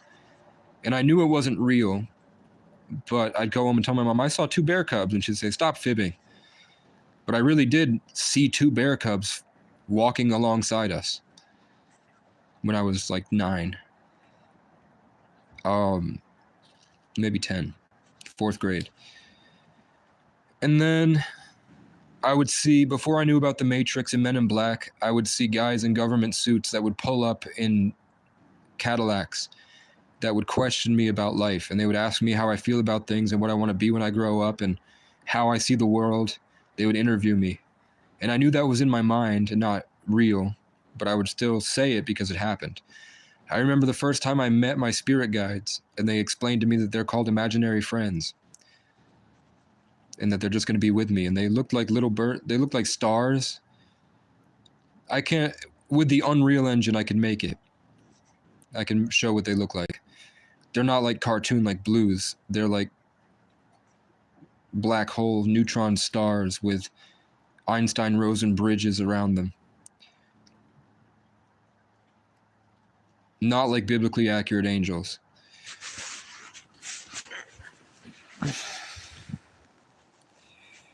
Like entities that evolved with the golden spiral and transcended human bodies. So they just look like condensed forms of energy. Now, do I turn this into a flag or do I burn it? These are pajama bottoms I got from my ex-girlfriend. But they're ripped. Either way, let's burn these jeans.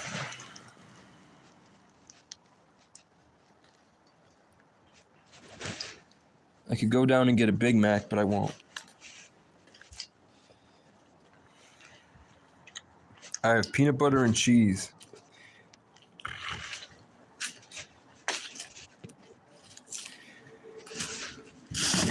Do I have anything cool in here? I have Sam's Cola. Let's drink some Sam's Cola. That will break my fast, but it's okay. And I just have cheese. I'm saying it's going to be 60 soon, so it will get bad. Let's have the nice cheese. Let's have my gourmet Mexican cheese. So I don't have, and I have these French fried onions. Let's sprinkle some French fried onions in with the cheese.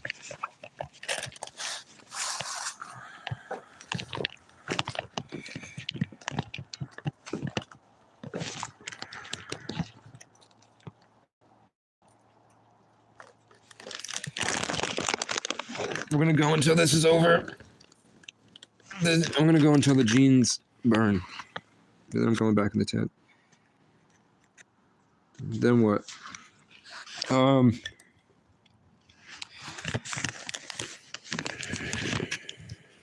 I remember the first time I ever asked out a girl was Michaela Russo, and she would just sit on the swing set with us, hanging out with me and Jack. So one time I asked her, I sat her down like a business meeting, because I didn't know. I hung out with rich people, businessmen, when I was a child. So, like, my dad's a businessman. He's a ski instructor and he's funny. But we're just official people. Maybe it's the Irish in us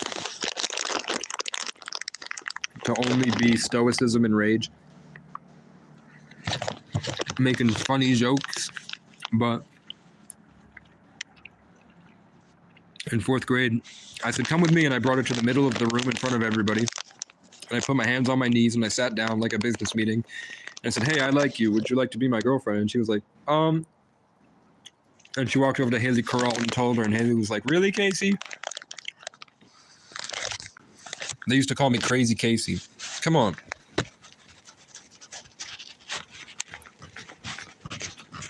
Fuck you.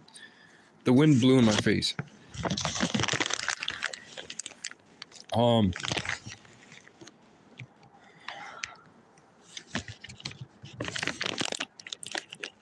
So she said no. But girls used to fight over me. Lots of girls used to fight over Casey. But I didn't know how to, I don't think I even really liked girls, but I was like, I guess I should start kissing.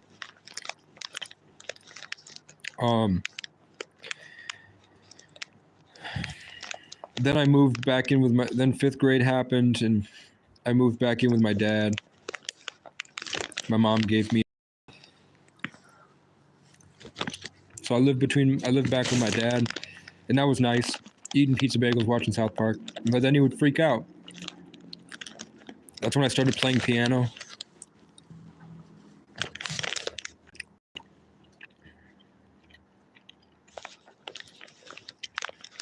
Then I had a real girlfriend, but I was too scared to kiss her. So I would just see her, and I knew we were dating, but I'd walk up to her and I didn't know what to say or do. So she would get uncomfortable because I'm really quiet, just hanging out. Because I grew up alone outside. So my hanging out lovingly is just sitting there, picking grass apart and thinking. And then eventually one of us says something and then we talk about it. That was my family life. Philosophy. I didn't know how to make jokes. 6th grade came around. I got my first kiss on a Ferris wheel. No, 5th grade, my mom gave me up because she got engaged to somebody she met on an online chat room. She posted a picture and said, I want a biker guy. And then she found a guy in West Rutland, which is like 2 hours north, and she got engaged and moved in with him and left me with my dad. And then I'd go up on the weekends. So I had friends there, and I had friends in school. That guy's cousin, or that guy's nephew, my stepdad Rob and his Rob's cousin Rick, or his brother Rick, and his nephew Ricky. And I think her name is Jessica, and Jessica's really cool. I added her on Facebook, and she accepted the other day. So I used to go to the playground on the weekends, and I started making out with a girl, and she wanted me to come home and be. Her family had a band. They all played musical instruments, and she wanted me to come play, and I never did. And then one kid called me a fag or something, and my mom football tackled him and laid on him, and he couldn't get up because my mom's fat.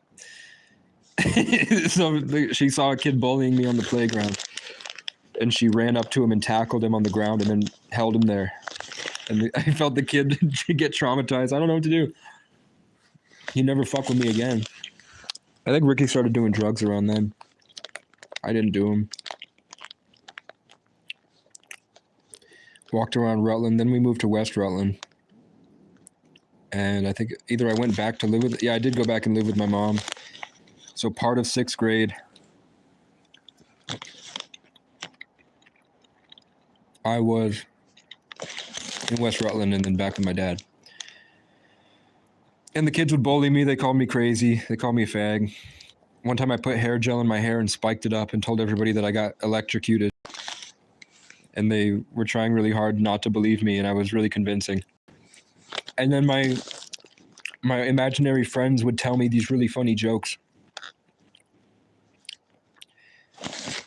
So I would be dying in class laughing. And the kids would go, "Can we move you to the special ed? He won't stop laughing." And the teacher didn't know what to do because I was good in school. But I kept running away. I would run away for fun. I would sit outside and not go to class, and then I'd wait for the staff to try to find me, and I'd wait until the exact moment they saw me, and they go, and then before they could say Casey, I'd take off running, and they'd try to catch me, and I'd run away. I'd run away from school. And then the principal showed up at my mom's house, and we lived right down the road. And she was talking to the principal, and she goes, "Are you an idiot?"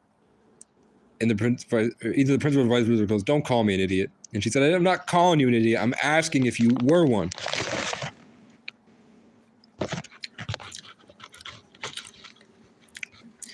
And then I'd make friends, and my imaginary friends would tell me things. Like, there's a spiritual gang that's after us, and my friends have to run away.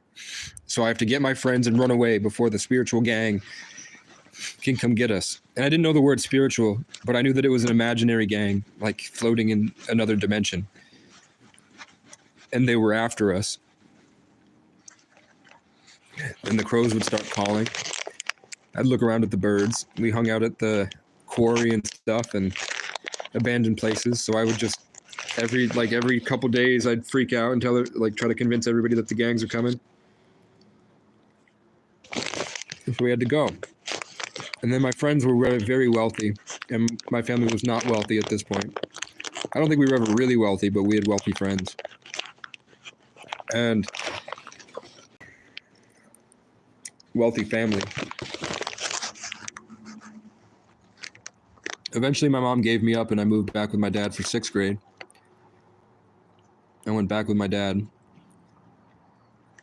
Then had my first girlfriend. Her name was Cece, because her initials are CC, which is 33.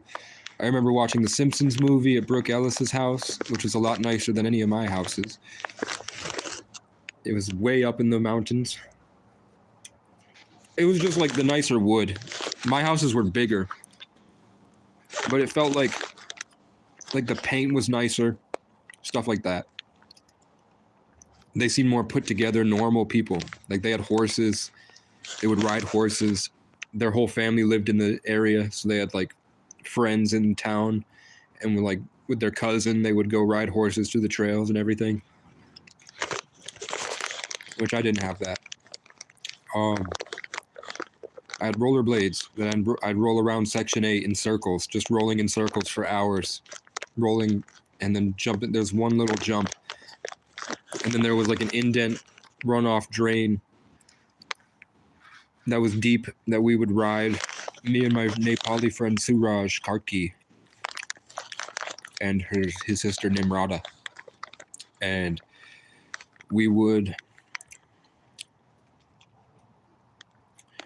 I'd ride on the pegs, and then Suraj would go down into the dip, and then he would go as fast as he can, so when we made air, we'd both jump off and see how far the bike would fly.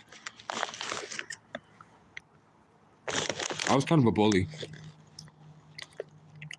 When I was like 7, I would bully my cousin for fun. Because he would always try to one-up me. I would get a Lego set, then he would get a Lego set. I would get my Sims Kingdom, then he would get my Sims Kingdom. And the original vibe that I had was like, cool. But then he would look at me and go, I have it now. I have the nice thing now. I have my Sims Kingdom. And I would feel like he was trying to take my power from me. So I think I choked him out once for like a couple seconds. And I said, give me the fucking game.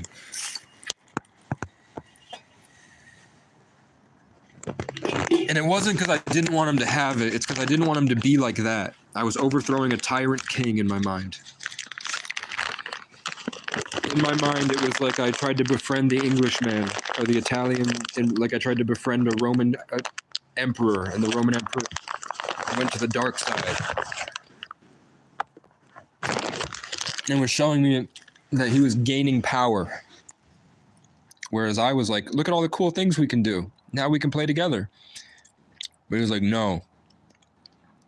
I'm now just as good as you. There was jealousy of my things. Because I had a bigger room full of Legos than he did. Who knows? But that's why I did it. So it traumatized my little cousin. Feel bad about it. But now after I've seen what he's become, he hasn't changed. He ate my pizza. He plays social games. He exaggerates to hurt me.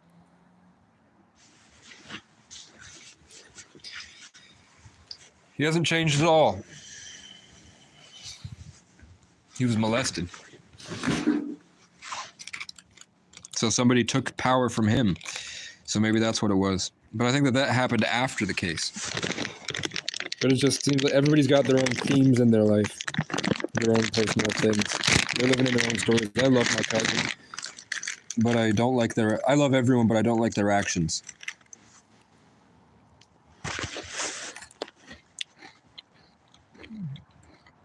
So 6th grade, I had a girlfriend, and she used to hate that I was so sensitive. When I would erase, she'd sit with me, and she liked me, we'd kiss. But then when I'd go to erase my work on a piece of paper, I was doing it very lightly and methodically. And she was like, you need to fucking stop, look. And she took the pencil and she erased it as hard as she could.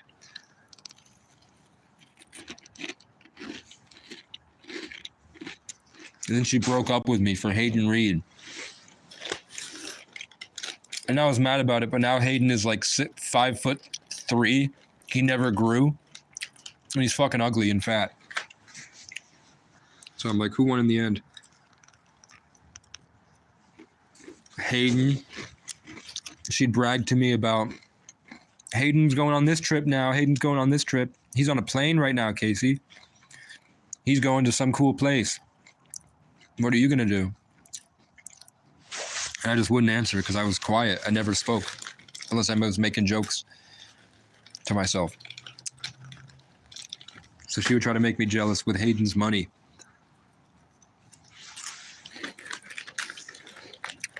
And I didn't care at all.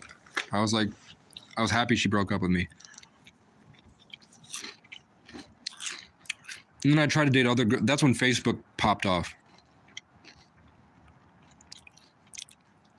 That's when we moved from MySpace to Facebook. So I never had a MySpace, but I had Facebook. So I'd play Truth or Dare online with girls in group chats with the girls in my school. And they would ask, I remember they would take turns asking me out and then breaking up with me a couple of days later. And then the next girl would like me. I never got to kiss any of them. They were good looking too.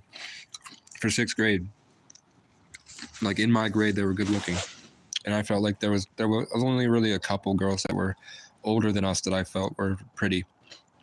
We're Vermont mountain trolls. The pretty girls were all my age and from Brattleboro. I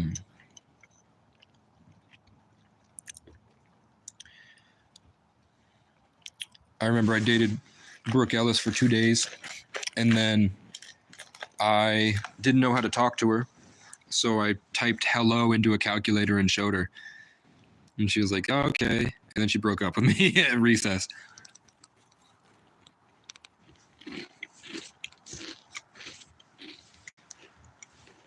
She's like, sorry. And then she went out with like a 7th grader and lost her virginity that week.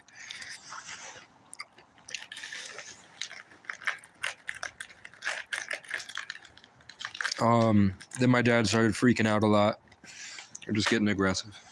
Not really a lot.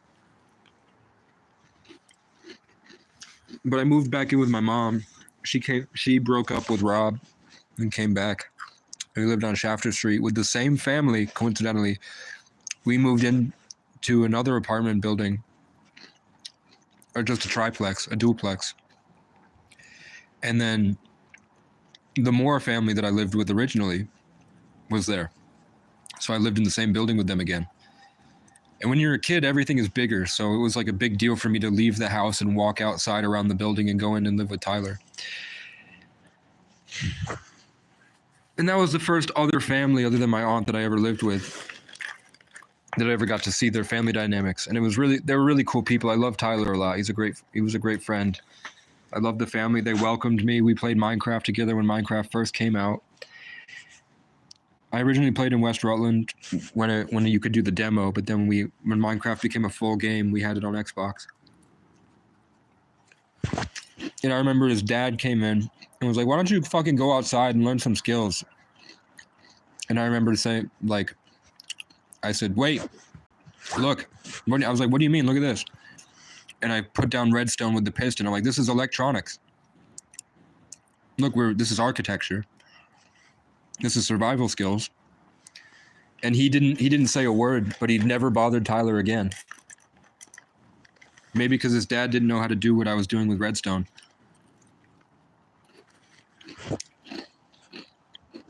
Because I had like I built a castle. It was called the KC City. The KC Kingdom. It was called K City. And it was a giant castle, and then it was a big Gothic village below the castle. Just like I'm sitting here in this castle, and then I have to go down a big hill into the city, into the town. That's what it was, a big castle. And I had glowstone.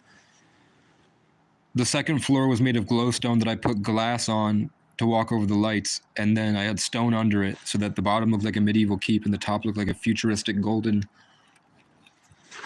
castle. And coincidentally, if you look at old Irish castles, that's what I was building.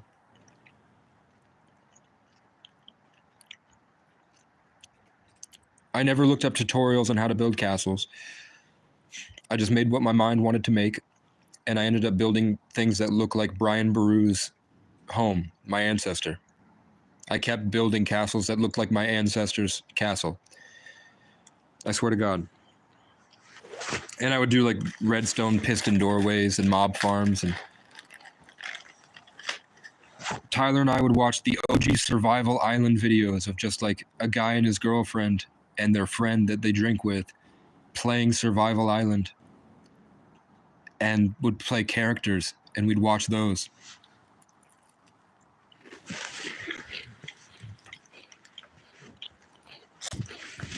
Then at some point I found the Syndicate Project.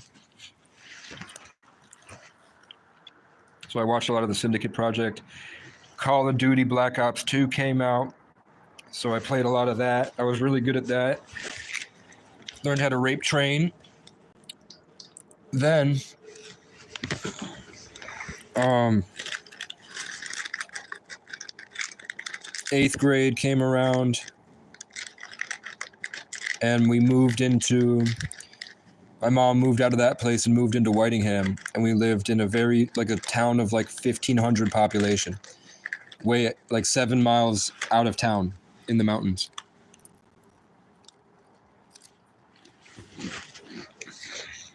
And I met an Irish family of 11. The first day I woke up and caught the bus to school, so the first day I got there, like immediately as soon as we moved in, the family that lived up the road in like a very poor house. It was expensive. Like it was like 1, 2, 3, 4, 5. It was a five bedroom house, but it was very small, and it was sitting on top of a brick garage, and the brick garage had nothing in it. And they're very religious, Irish, Kehoe, old Irish name that means horse. And I met them in the year of the horse. Maybe. I don't think I did. I met them in the year of this. I think I met them in 2014. 2013. No, 24, like the end of 2013, winter. And we would spend all day together. Like 12 hours a day. We'd walk around the woods. We'd go swimming at the lake. We would go playing at the park. They all played an instrument and they all sang. They didn't have Wi-Fi, but they had an Xbox. There was a family of 11 and they had one of every zodiac. Jenna, Owen, Molly, Toby, Jack, Sam, Megan, Alex, Tyler. And then the parents' names are Dan and Robin. Like Danielle, and how I have a Robin here. And how Alex's, Sam's, and Owen's keep coming into my life. And then my first ever crush, my first ever love was Megan. And I met her on her birthday, which is March 3rd. So she's a 3-3, like Ralph Smart, my mentor, that taught me about being a 33 life path. And just the longer we hung out, eventually we started drinking, started smoking weed. I did acid a couple times. I had my first real spiritual experience where I acknowledged the things I was talking to. Because the same way that I'm doing here, I took acid. We were driving to the Big E, which is a festival in Massachusetts. But before that, we used to chain smoke Marlboro Blacks and drive all the way 45 minutes to an hour down to McDonald's in North Adams. And I would always get the ice cream or the McFlurries, and they would get like a McGangbang. And it was Alex and Joey, and they were 18, and they gave us cigarettes, and we felt cool. But it wasn't like I'm cool hanging out with the older kids. It was like we were all just kids. It was really fun. And they played music, and they played Ed Sheeran, and they loved Ed Sheeran. So I started to love Ed Sheeran. It changed my musical style. I started listening to Sleeping with Sirens, Ed Sheeran. I used to just listen to the Eagles and Minecraft parodies. So they changed me a lot. And then I noticed when we'd go to school, because I was chubby and I couldn't do a single pull-up, and then these 6-foot-tall Irish gods, these Irish Adonises, were very fit, played instruments, went to church, were funny, smart. They were all individuals. They were amazing. And I was just meh. So one time the girls walked up to Sam and pulled their jacket and stuck their ass out and said, "Hi, Sam," and they walked away with their ass out. And then they looked at me and then they spit on the ground. They went, "Ugh, hi, Sam," and walked away. So then I started working out every day, learning guitar and piano, singing. watching videos on stand-up comedy and copying the things that they said so I could go to school and make jokes and learning how to make my own jokes. I got obsessed, and I didn't stop for months. I stopped going to school to put all my time into staying up at night, freaking out about how do I get better? How do I get better? How do I get better? How do I make them like me? And then they eventually, the family got together and decided that, you know, Casey hangs out with us all the time. He shows up unannounced. We don't really like him that much. I guess they felt more bad for me just because I was quiet. I was just quiet because I grew up in silence. I grew up in dead silence, so that's just how I lived. I was quiet. I spent more time in my head, and they make that weird. They thought I was weird because of that. So they, or whatever reason, I don't know, maybe one day I should, but they stopped talking to me. They stopped inviting me over. They stopped hanging out with me. They shunned me completely. I guess they met with a therapist, and the therapist told them to go no contact, which broke my heart in 11 different ways.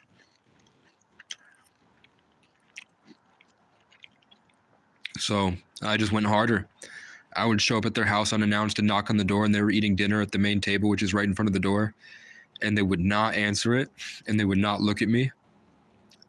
And I'd just stand there staring at them like, what the hell?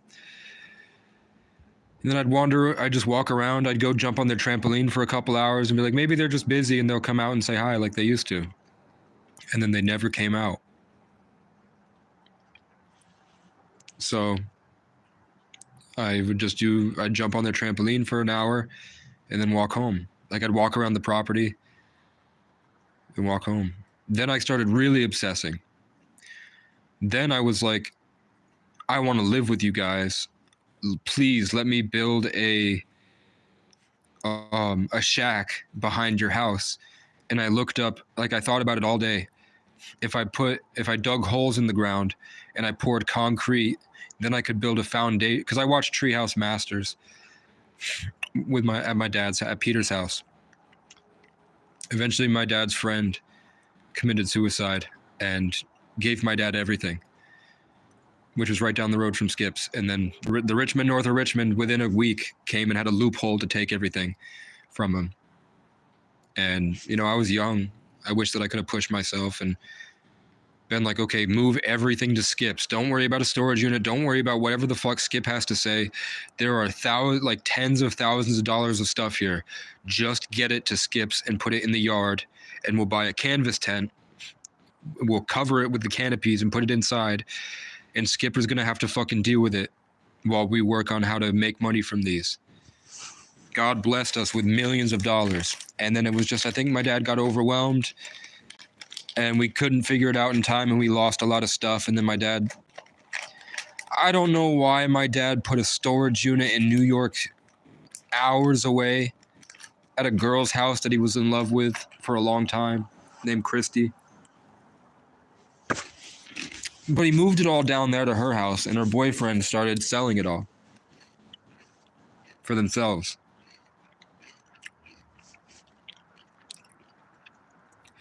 And at that point, I don't know if that triplex, the one that we own with the 40 cabins, eventually that got bought up and he turned it into a storage unit. So maybe my dad didn't want to pay that guy anything.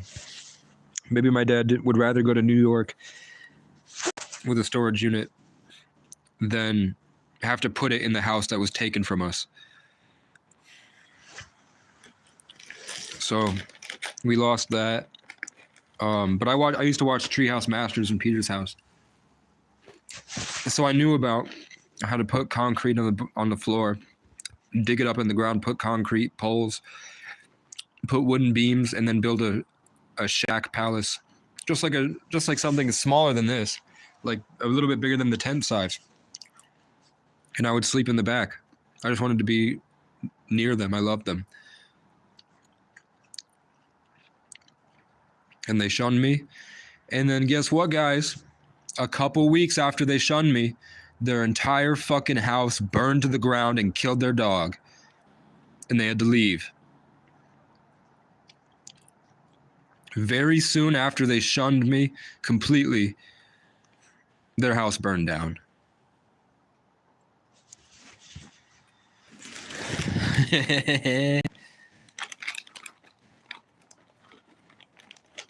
But they moved into a nicer house. Eventually, they moved into a nicer house.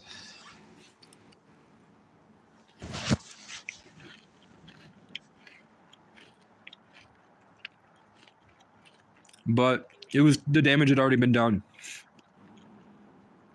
They wouldn't talk to me in school. They wouldn't answer my texts. It was farther away to see them. I'd have to I still walked up to their house, but it was about a 1.5 mile walk now, up a giant hill. No, it was more like 2 miles. A 2 mile walk up a giant hill. Like when I mean like a 1 mile long uphill hike to Town Hill in Whitingham from Lake Sadaga. We lived in the mountains. So, and then I just get there and they wouldn't answer the door. So I stopped going to school. I dropped out. I was heartbroken. So my mom kicked me out. I went to live with my dad. Again, I got a job at the ski resort. I worked as a dishwasher, head dishwasher.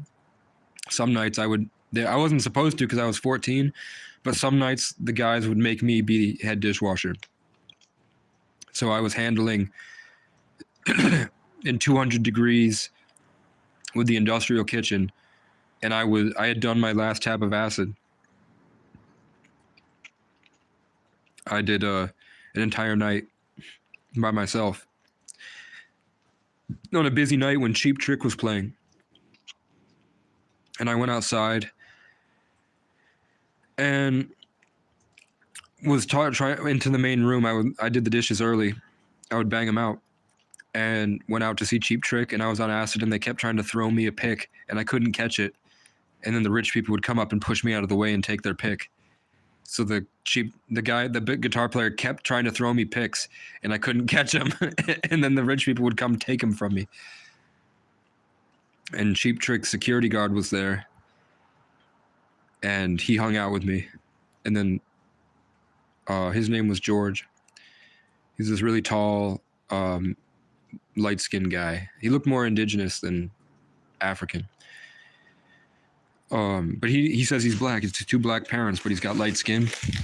Like he looks indigenous. Now that I see pictures of what the color of their skin.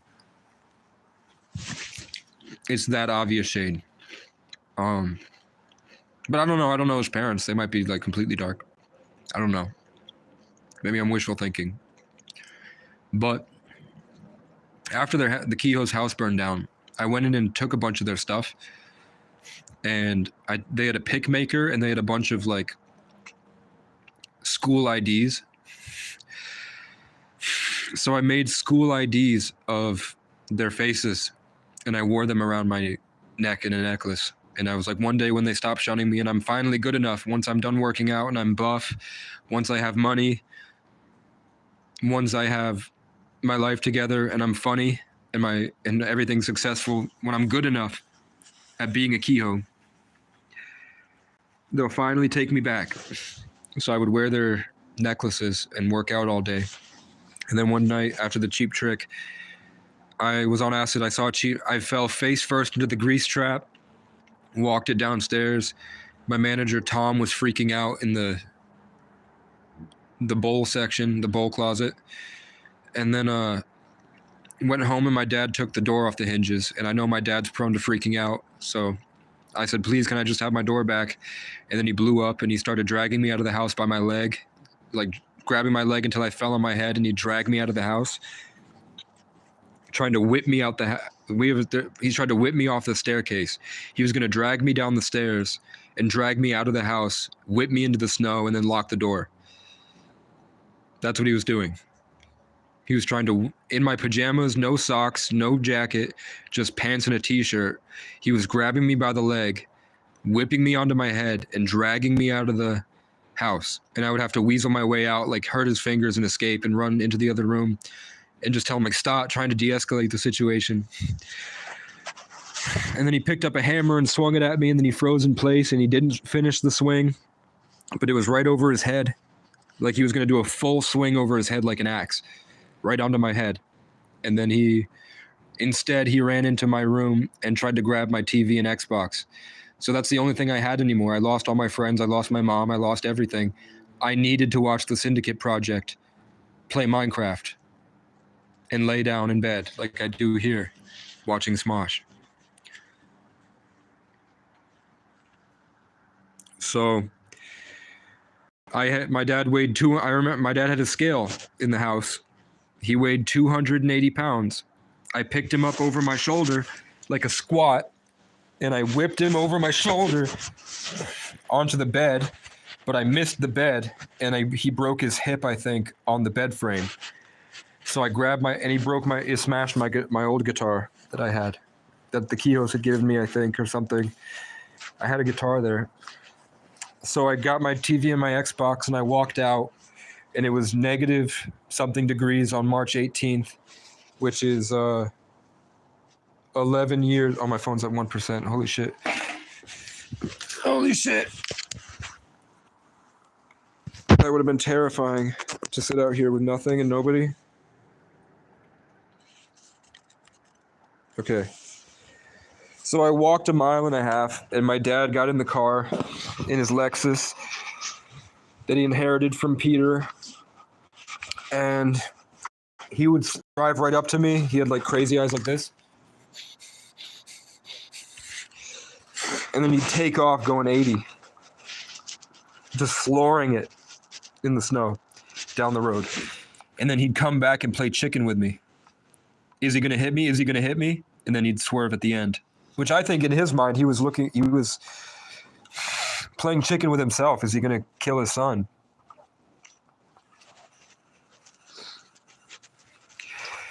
So I don't know if you've ever been 14 and had to kill your dad like that, and then having him come back dying, and he gets, let's say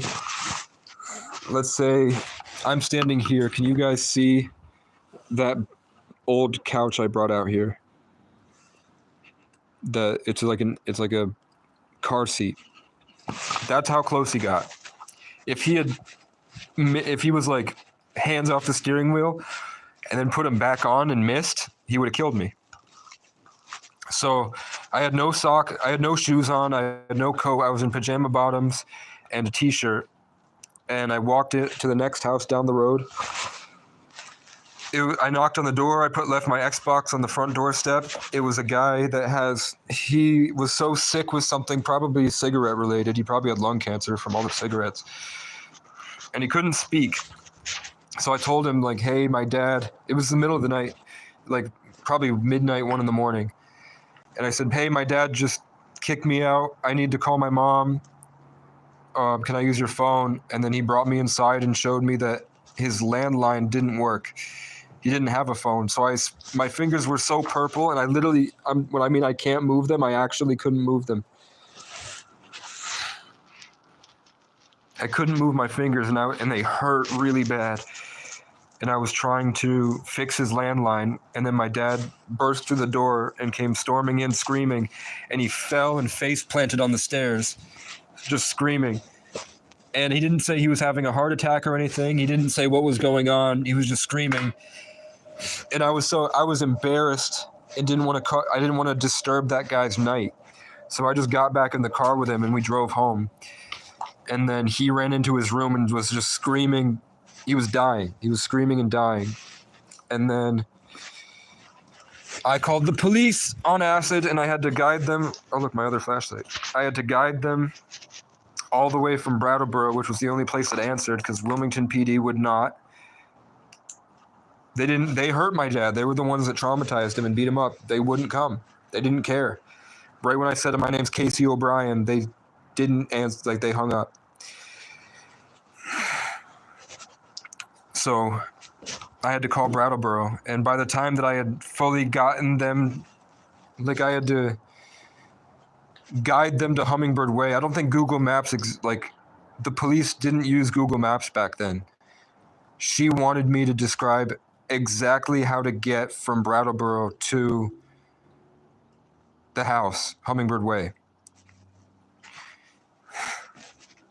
up the mountain. So I had to, in my mind, take her through the entire way from the police station all the way up to Hogback Mountain to Wilmington, through town, take a right, at the lights, go up Coldbrook Road, follow Coldbrook Road all the way, and then you take a left, I think, but that might be Ray Hill Road. You might just go straight up Coldbrook until you get to the Hermitage Club, and then on the other side of the Hermitage Club is where we are, at the top of the mountain, at the top of the ski resort, and right by the lodge. And by the time I got done explaining it, my mom had already showed up with the police. So maybe the dispatcher was trying to calm me down because it was a traumatic experience and I was a child. So maybe she already knew that help was on the way, hopefully, and she was just trying to bide my time, distract me. You know what I'm saying? Which makes me feel better.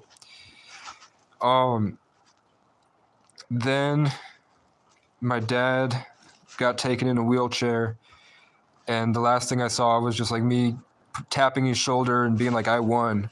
I beat you, bitch. Try me. Try me one more time, I swear to God. I won. And then I slept there that night with my mommy, and then the next day my mommy gave me to the government. She didn't give a fuck. She does not give a fuck about me. She pretends to. So she gave me up again. Went into DCF custody, sat in the office and watched Home Alone, and I watched A Christmas Carol, sitting in the DCF office, I think. I watched a movie.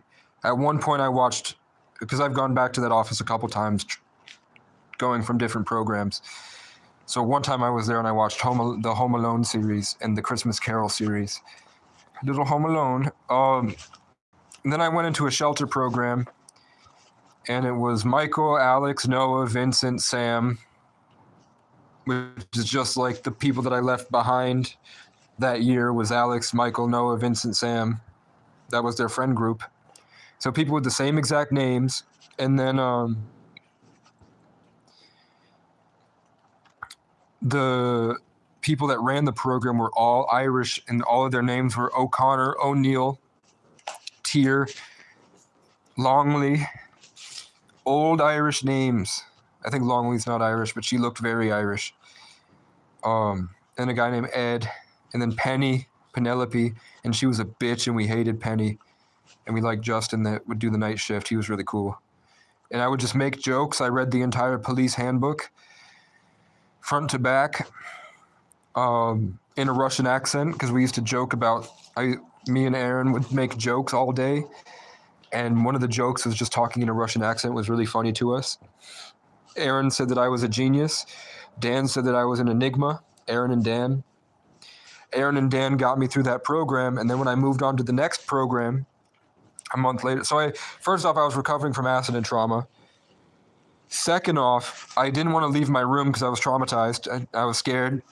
I didn't want to leave the room, so I read the entire Game of Thrones series in there. Just nonstop, I read the whole thing. That's like 15,000 pages, I think. And I don't know how much it is, but I thought somebody said it was like 10,000. But I was also reading other books. So I read all that. Then I started going out and going to the groups and to play basketball outside and go to the gym and go to the parks when the snow cleared. And Aaron and Dan just got me through it. I was playing guitar, playing Ed Sheeran. I was playing on the Wii. I played Paper Mario and Just Dance. We'd watch sports in the morning. I ate a lot of peanut butter sandwiches, and we'd play games like, if I say Margaret Thatcher, you have to say Terrence Phillip or Terrence Howard, and then he'd have to say Harvey Dent, and then the next person would have to say Helly Hansen, and then I'm talking about like major celebrities, but those are just the first names that come to my head. And then if you could come up with somebody with a double initial, you'd have to go backwards. So if I came up, Mickey Mouse, Michael Myers, Marky Mark, Michel Musso, stuff like that. So I was really good at that game, and I was really good at making people laugh. my childhood bully from 7th grade wound up in the program, and I stood up to him in the program, and he got kicked out because one other kid was sneaking his snack into the living room, and he said, "Haha, stupid." And then 5 minutes later, he brought his snack into the living room, and then he got in trouble. And I said, "Haha, stupid," and then he got in my face, and I didn't back down.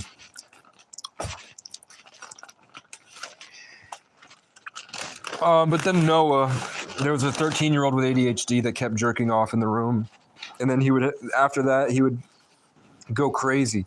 He would get really hyped, and he would jump off. He would start cackling like the demons, and then he would jump off the top bunk, and he would run around, and he kept me up all night. So he kept me up for 2 days straight. And then finally, I picked him up by his leg and his neck, and I threw him at the wall. I don't know why I have retard strength, but sometimes I have retard strength.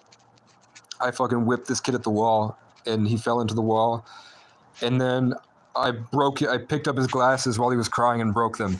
And I got kicked out because I broke his glasses. Because they said that was too sick. They said if you had just thrown him into the wall, that would be impulsive, and we'd get over that. But then you broke his glasses. So then I went to the retreat. I went to an institution. And in there, you're locked in a room all day for the majority of your day. And that's where I'll probably end the story for now. Let's burn some more stuff. We'll go, because there's a lot more that happened at Mountainside. No, I was inside. We weren't allowed to leave the house unless it was for a reason, and we had a staff member with us. I couldn't just walk outside. They would kick me out for running away.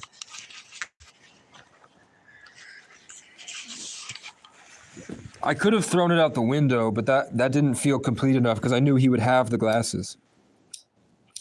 He could just go get those glasses. I knew glasses were expensive.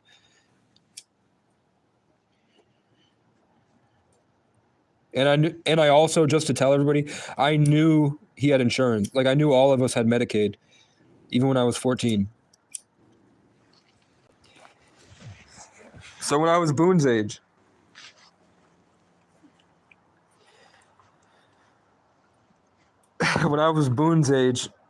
I had to kill my dad to stop him from killing me.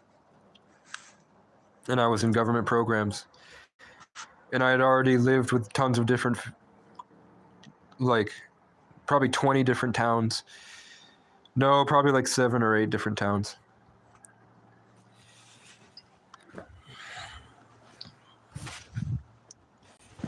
I've been traveling my whole life. But I didn't even talk about the Big E, where I met reptilians and I met Jesus on acid. Before I knew anything about anything, I met them. My mind opened up going 80 down the freeway, and there's a little buzzing in the back of my head. And I tuned into the buzzing. When I tuned into the buzzing, a voice spoke to me and said that the lizard people are going to ruin your day. They're going to try to ruin your day. The lizard people are going to attack you, basically. They showed me. And then immediately, right when I got the thought, going 60, 80 down the freeway, we had to cut off for a second and go through a small tunnel that was a 2-way intersection. It was a side road where the speed limit was high. It wasn't the highway, so it wasn't the freeway. I'm not sure what a freeway is, but we were going really fast, and it was a 2-way, and so coming from the other way, 2 kids went, "Fuck you, faggot," and then hit the roof right above my head. They yelled it and slammed their hand, and Jacob, the rich autistic kid that was driving us, was like, they probably broke their fucking hand. What a bunch of fucking losers. And then the rest of us who were on acid didn't say anything at all. And I broke down crying because I thought that the tire had exploded. And I was trying to communicate to them without telling them I'm on acid that our car is missing a wheel, that our tire just blew up and exploded because of the lizard people. Then we got to the Big E. Then the first thing I did was steal a bunch of sunglasses because I used to steal things from stores. I used to steal Arizona's and sunglasses a lot, just to prove that I could do it. Because I watched like Michael Weston and Burn Notice and Neil Caffrey and White Collar. Those were the TV shows that were on, so I wanted to be like a high-end criminal. So I would steal things from gas stations. Then when we got to the Big E, I heard the voice hit the back of my head again, but this one was like a calm, nice voice, not like a weird reptilian alien buzzing. It was like a human, nice voice. And it told me to look at the sun, and I turned up and looked at the sun, and it showed me that the sun is a hole, and we're in something. And the sun isn't a ball in the sky, it's a hole, and on the other side of the hole is infinity. It's everything. And we are just a condensed version of everything experiencing itself. So then I started stealing a lot of stuff. I stole an entire cowboy outfit. I stole a cowboy hat. I stole a black and red denim shirt with red dragons on it. My own version of that. And then I took a pair of jeans out of like a fair tent and just walked out with them when the guy wasn't looking. And then I walked up wearing them, and then Jacob Roach, who's like the devout Christian, was like, "Where the fuck did you get that?" And I was like, "I stole it." And he said, "Well, go fucking put it back." So I walked back and I was like, let's try to build a relationship with the guy. So I was like, "Hey, I stole these," hoping that he would be like, "Well, why?" And then I could say some profound wisdom as a child that would wake him up to God or something. But then he was like, "Get the fuck out of here." And I left the stuff with him.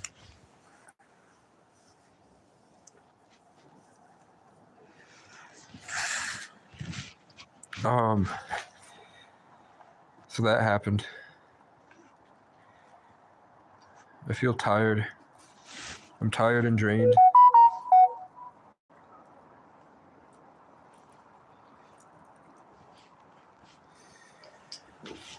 I don't trust this. I know I let the people at the foundry down, because one guy called in sick. But it's just the way he spoke to me, man. If I felt like I wasn't going to be harvested and destroyed for $15 an hour, I would have gone in. I love working, but I don't want to work under those conditions. Okay, so I'm deciding not to drink that Arizona. Let's just smell it and see if it smells like mold. Because there was black mold growing on it at one point. Yeah, it does. It smells not fresh. The other one smells fresh. This one does not smell fresh.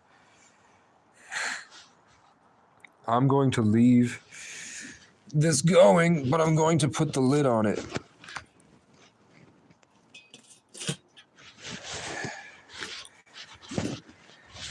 Get it a little smoky in here. And let's make sure I have my flashlight. I have my flashlight. Phone is still at 2 bars. Which is good. Tomorrow's the weekend, which means I can leave and go charge my phone. I miss the hotel a lot, but I don't miss the people. I just miss being inside. I miss the comfort and the safety.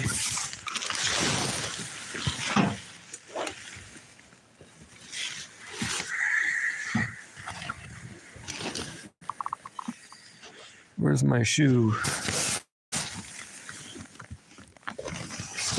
A little bit of a shoe folk today. A little bit of a hanging out fun with a shoe folk today. A little bit of a shoe in the hangout folk today. So yeah, that was a little bit of my childhood. The retreat was a lot. Getting out of the retreat was a lot. High school was a lot. After high school was a lot. Going to college was a lot. Maine was a lot. Coming back was horrible. COVID was horrible.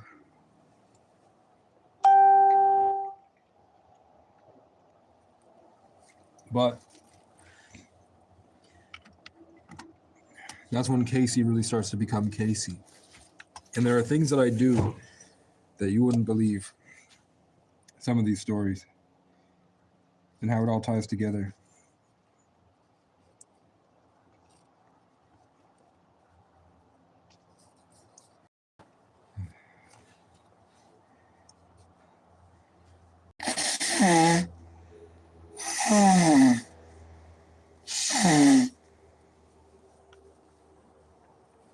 Maybe we can spread the ash.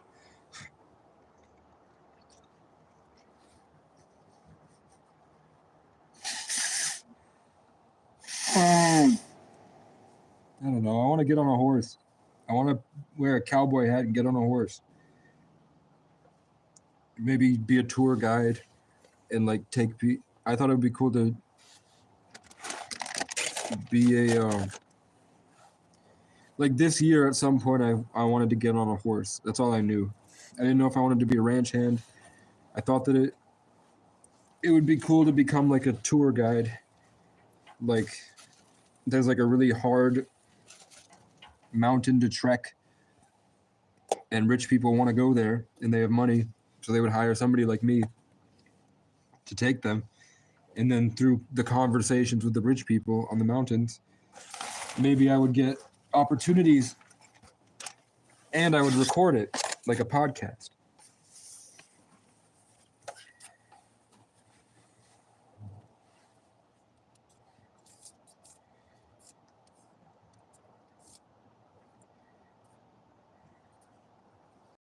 Alex's music is playing in my head, the Kehoes. He eventually became he kept doing drugs, kept drinking. He started dating the girl that I had a really big crush on in 7th grade. They got together, and they've been together. Alex lost his mind and got it back a bunch of different times. He's very talented. He's a very talented poet, songwriter, guitar player. He's getting better. He had this weird competition with him that maybe he picked up on. I was always trying to outdo them because I was mad. And he was giving me opportunities to hang out because he felt bad about what happened. And there was just a disconnect. I had to survive by playing a character. So I didn't know how to be. I was just performing all day. And, the me now, I don't even know. Like, our relationship is better floating in the ether. But he does attack me sometimes, it feels like. It feels like he shows up and tries to get my energy. And then a week later, he releases a song. But I know Aquarius' superpower is being able to look into the future. Like I saw the crow skull. And I know the colors of the year. I knew this year is going to be gold, red, and black. And then tan. My personal story will be tan. Like this tan. And then look at that. I also called it the year of the mountain lion. And then the first week of the year of the mountain lion, I found a stuffed mountain lion in a museum in a place I was forced to go to. And then 2 weeks later, my foster brother dies, and I have to go see him get stuffed. And he's not my foster brother. He's not my brother. He was barely my friend. But I loved him, and he loved me like brothers. So there's no blood, and we didn't grow up in the same house. But it was just like one of those things where you're so alike in so many ways that it almost feels like everybody else isn't your family. Like a soul family type thing.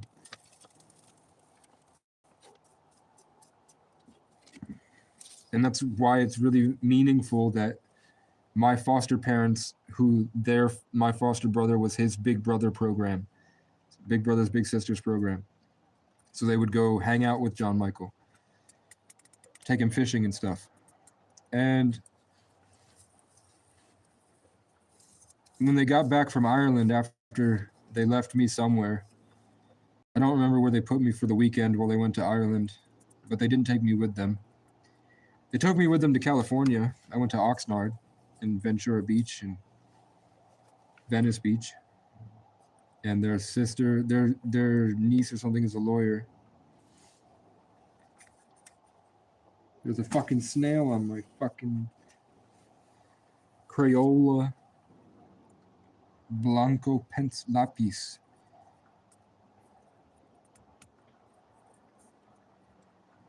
But when they got back from Ireland, they gave me that Ireland shirt that I showed you today. And they gave John Michael the same one. They bought 2 shirts, one for each of us. And they gave it to us on the same day. So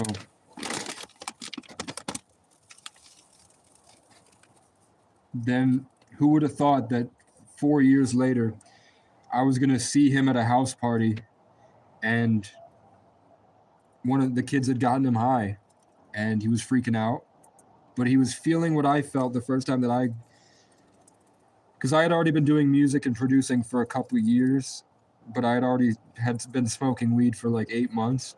So I remember how I felt when I first started smoking weed. So I warned him about what's going to happen is you're going to feel like you lose yourself and you're going to realize all your friends are pieces of shit. And the only thing that really ties you together are the drugs you're smoking. And that, you know, they're going to betray you. They don't give a fuck about you. And then you're going to be left alone with your thoughts, but you're going to be on a drug. So really what John Michael and I needed probably was to go to Wilmington. But I wasn't ready to talk to Alex yet. But I'm a Taurus rising, John Michael's a Taurus moon, Alex is a Taurus sun. So together we're like the embodiment of love and nature. And we all make music about love and nature. So, and then he was a Sagittarius Taurus, John Michael. So he walked around all day making beautiful music. Alex is a Taurus sun, so he sits in his house playing guitar, making songs. And I am a Sagittarius Taurus rising, so I'm fighting every fucking day to create this love.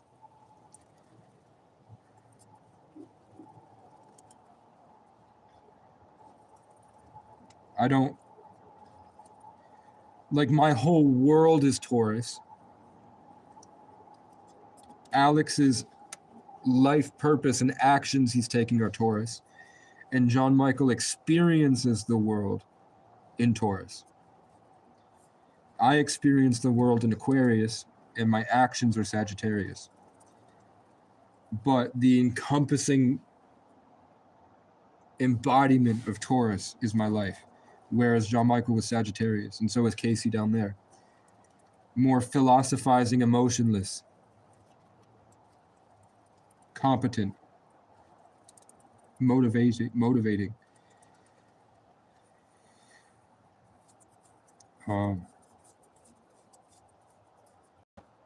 How come there's I meet so many Leos that are named Jessica in my life, but their family doesn't know anything about astrology? Like, they don't know that Leo is the sun, and they name it Jesus. And I'm a Taurus rising Sagittarius, and they named me an immortal tree.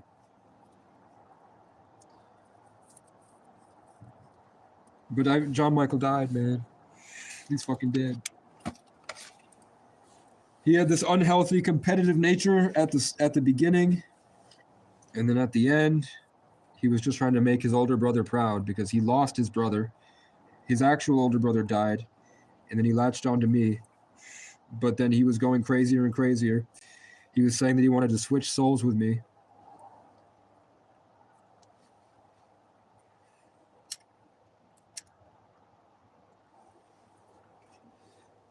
So I left him, but I thought about him every single day. I have like a list of like 15 people I would think about every day, and I would fight and just be so overly invested in their lives, like I was with the Keyhoes, that I would try to make everybody's lives better, and I was trying to save everybody. And he was one of them. It was like as soon as I got land, and then I got land here, but I had suffered so much pedophilia, trauma, police brutality, communal prejudice, ostracization, getting sick from eating out of dumpsters, and just getting bullied by kids that would torment me in my car. And just tons of police treating me like shit. And programs, and I watched kids overdose that I was trying to take care of. And eventually I was like, no, I think I need to take this space and use it to grow. So I worked on my channel and I ignored John Michael. I ignored him, man. And now I don't have the chance.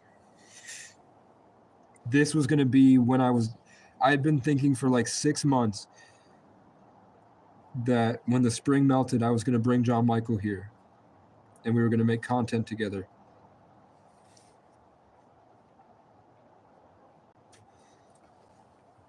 Because I'm a 33 life path. I know how to take you and make you the best version of yourself for the world to enjoy in a way that's satisfying. The problem was every time I tried, they would go mad with power. Like every time I hang out with a group of friends, they kind of catch onto my bandwidth and they start acting like they're famous and then they betray me. My life is riddled in betrayals without apologies.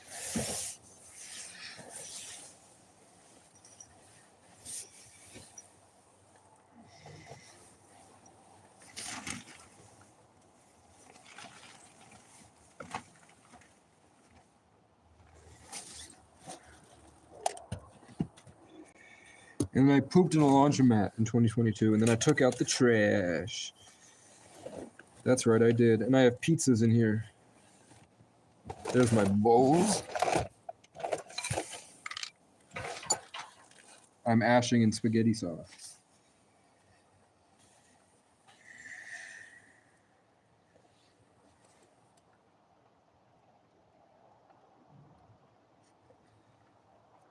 If I had $1 million right now, I'd have to figure out how to save it and not let it depreciate because I know the government's always going to be hunting for it.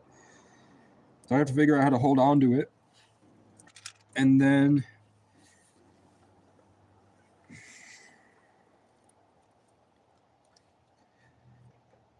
I don't know, I'd probably do what I'm doing now. But it would be better. There's another fucking snail in here.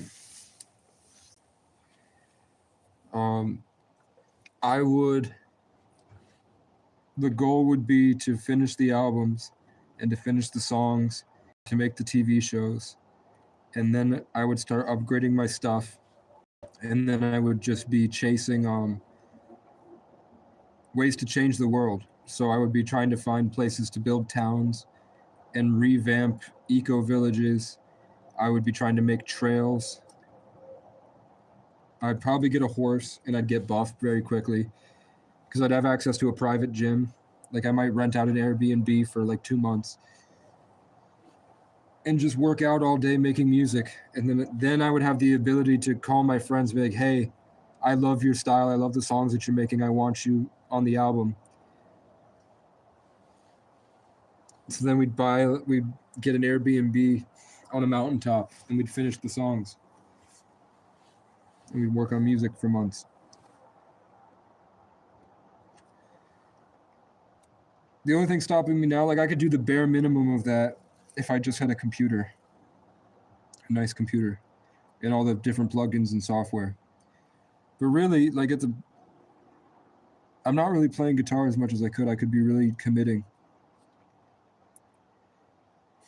But I'm trying. I think that I need rest. I haven't slept today, and I didn't really sleep yesterday or the day before. I was always worried I was going to get kicked out, and every day they were coming to me with more drama. So I felt like I was losing all my power, so I was trying to get comfortable enough that I felt like I could sleep and wake up not drained. Because I would wake up and feel powerful, and then the guy would slam the vacuum against my door until I felt like it was stolen from me. It was like I'd wake up in peace after a beautiful dream, and then the guy would slam the vacuum against my door, and he'd leave it there for like 10 minutes. And then the crows would start screaming. I'd be trapped. And it just got worse and worse.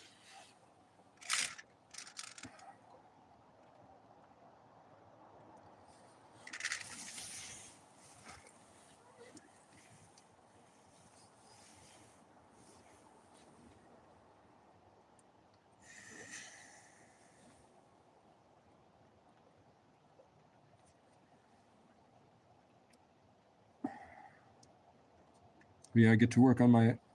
So just to show you again, I didn't know anything about Indigenous people at all.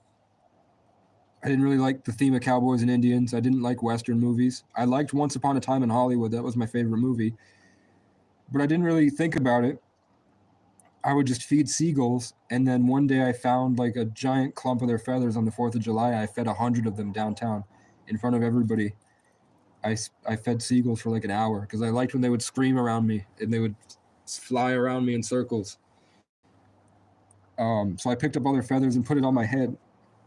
And then I walked around. And then I wanted to make a music video where half of the music video, it's me in the Ireland shirt. And I'm rapping the verse. Higher powers threw me in the trenches. I had to learn to shoot through all the ranks. Oh, you think you know pain? Eat a fucking Frank. Eat a fucking Frank. I was riding through my kingdom in a tank. Then I got stuck out in the gutter where it stank. But I always had a couple of women waiting for the wank. Shout out Garrett. And then her last name rhymes.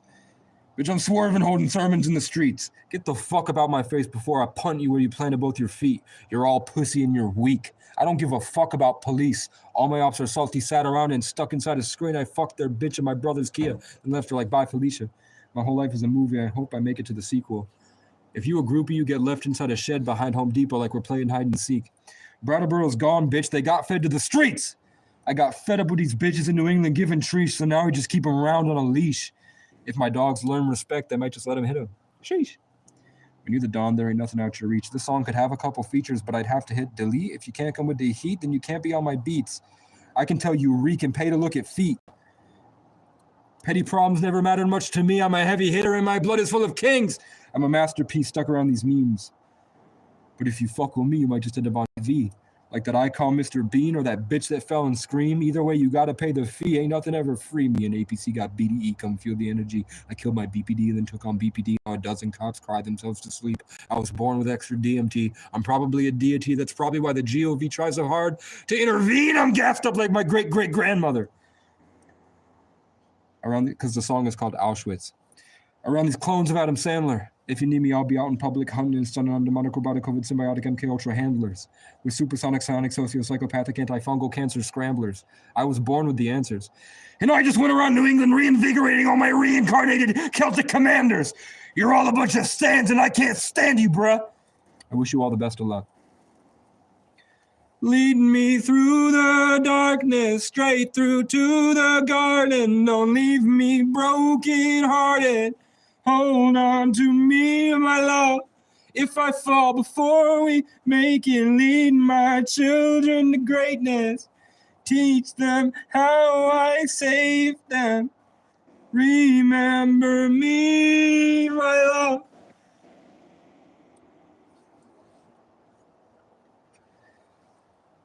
I can't remember Alex's verse. I remember it's...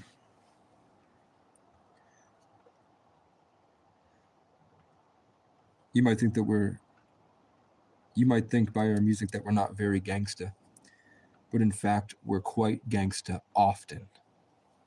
Let's check it. I don't fruit boot, I got Heelys, I'm a modern man. Shoot you motherfuckers running trains up on your moms again. Something, something in my cardigan. All of y'all are goobers, hoopty blah, now the sheets are stained.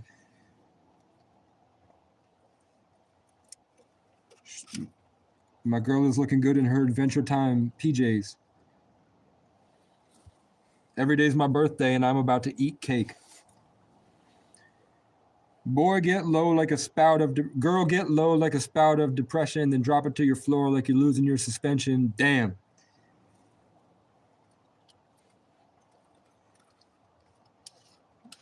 And then... I don't remember that part, but then it's you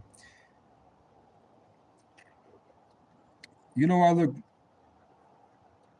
You know she loved the way my fanny pack bounces. It's all full of gas like the showers at Auschwitz. Damn. And then I came in with the higher powers threw me in the trenches, bitch. I had to learn to shoot through all the ranks.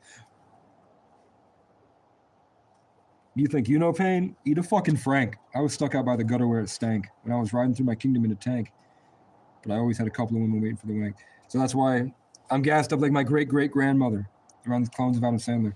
So the video is me at Oakledge Park, which is a pavilion on a hill with a bunch of with lights coming down, and it's a gazebo, and I'm in the middle on a picnic bench, and then I recorded me in the hood clothes with the gold Tim boots and the crown and the bat in my backpack and the official floral embroidered bomber jacket with the golden birds on it. And I'm fighting nothing. So at first I was like, I'm just going to fight nothing because it's a war of me fighting nothing. But then halfway through the video of me getting someone with a bat, and then all of a sudden I'm like on the ground. I thought it would be really cool to have me show up in a leather jacket with long hair. I didn't have long hair back then, but long hair with feathers. And I wanted it to be like Forrest Casey vibes, where I maul the old me to death. And I'm like in a fight with the hood version of Casey and the Forrest version of Casey, while the little boy in the Irish shirt is rapping. So then it's cool that I had this whole year with Indigenous stuff. And it's cool that the album is called Sundance. And I thought it was just going to be because I liked the name Sundance, dancing in the sun, and because my father used to work at Mount Snow. And every time I went to Mount Snow, I liked the name Sundance on the Sundance Lodge and the Sundance chairlift. But now I know that the importance of the Sundance ritual and how that, if you've been following for a while, you can see how that affects my life. The running in circles, trying to maintain a connection with God while you're being hurt.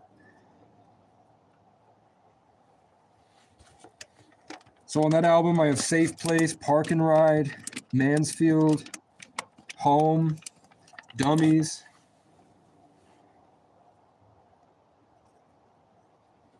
And then it's a two-parter, and the second part is Storm.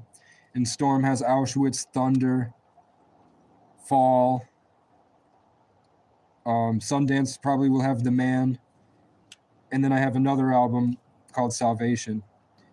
And then I have Casey, which is either Savior or Sadate or See You Around. And that's the one I work the most. That's one that has the most songs. That's got Eternal, Legend, All Right, Rampage, August Rush, I Can't Die, Wildflower, Wildfire, Home Part 3, and then Next Life.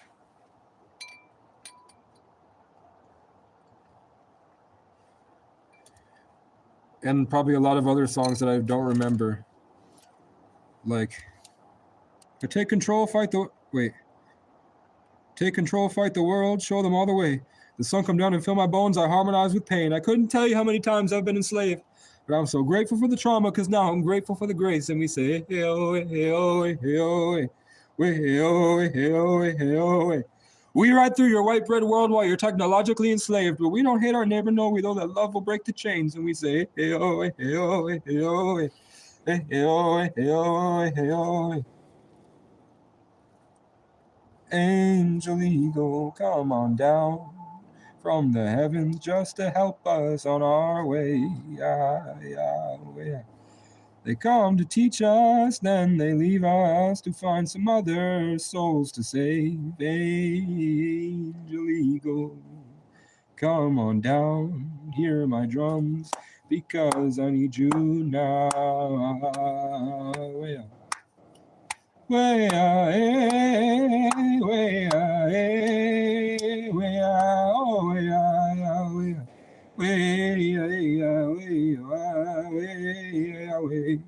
When I have more brain cells and I can incorporate more light, it'll be a lot better. That's just how I'm feeling, man. Let's drink some. So yeah, I don't know how to get money. Go. I don't know what to do. But I'm just trucking. Tomorrow I'll set up the pull-up bar. Tomorrow I'll charge my phone, set up the pull-up bar.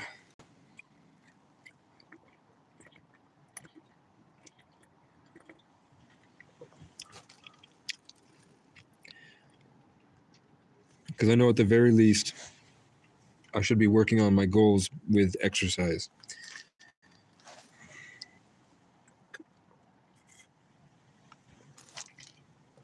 Okay. I'm going to watch tarot. It's 9 o'clock. If some shit happens in the woods tonight, I will go live again. Thanks for watching, guys.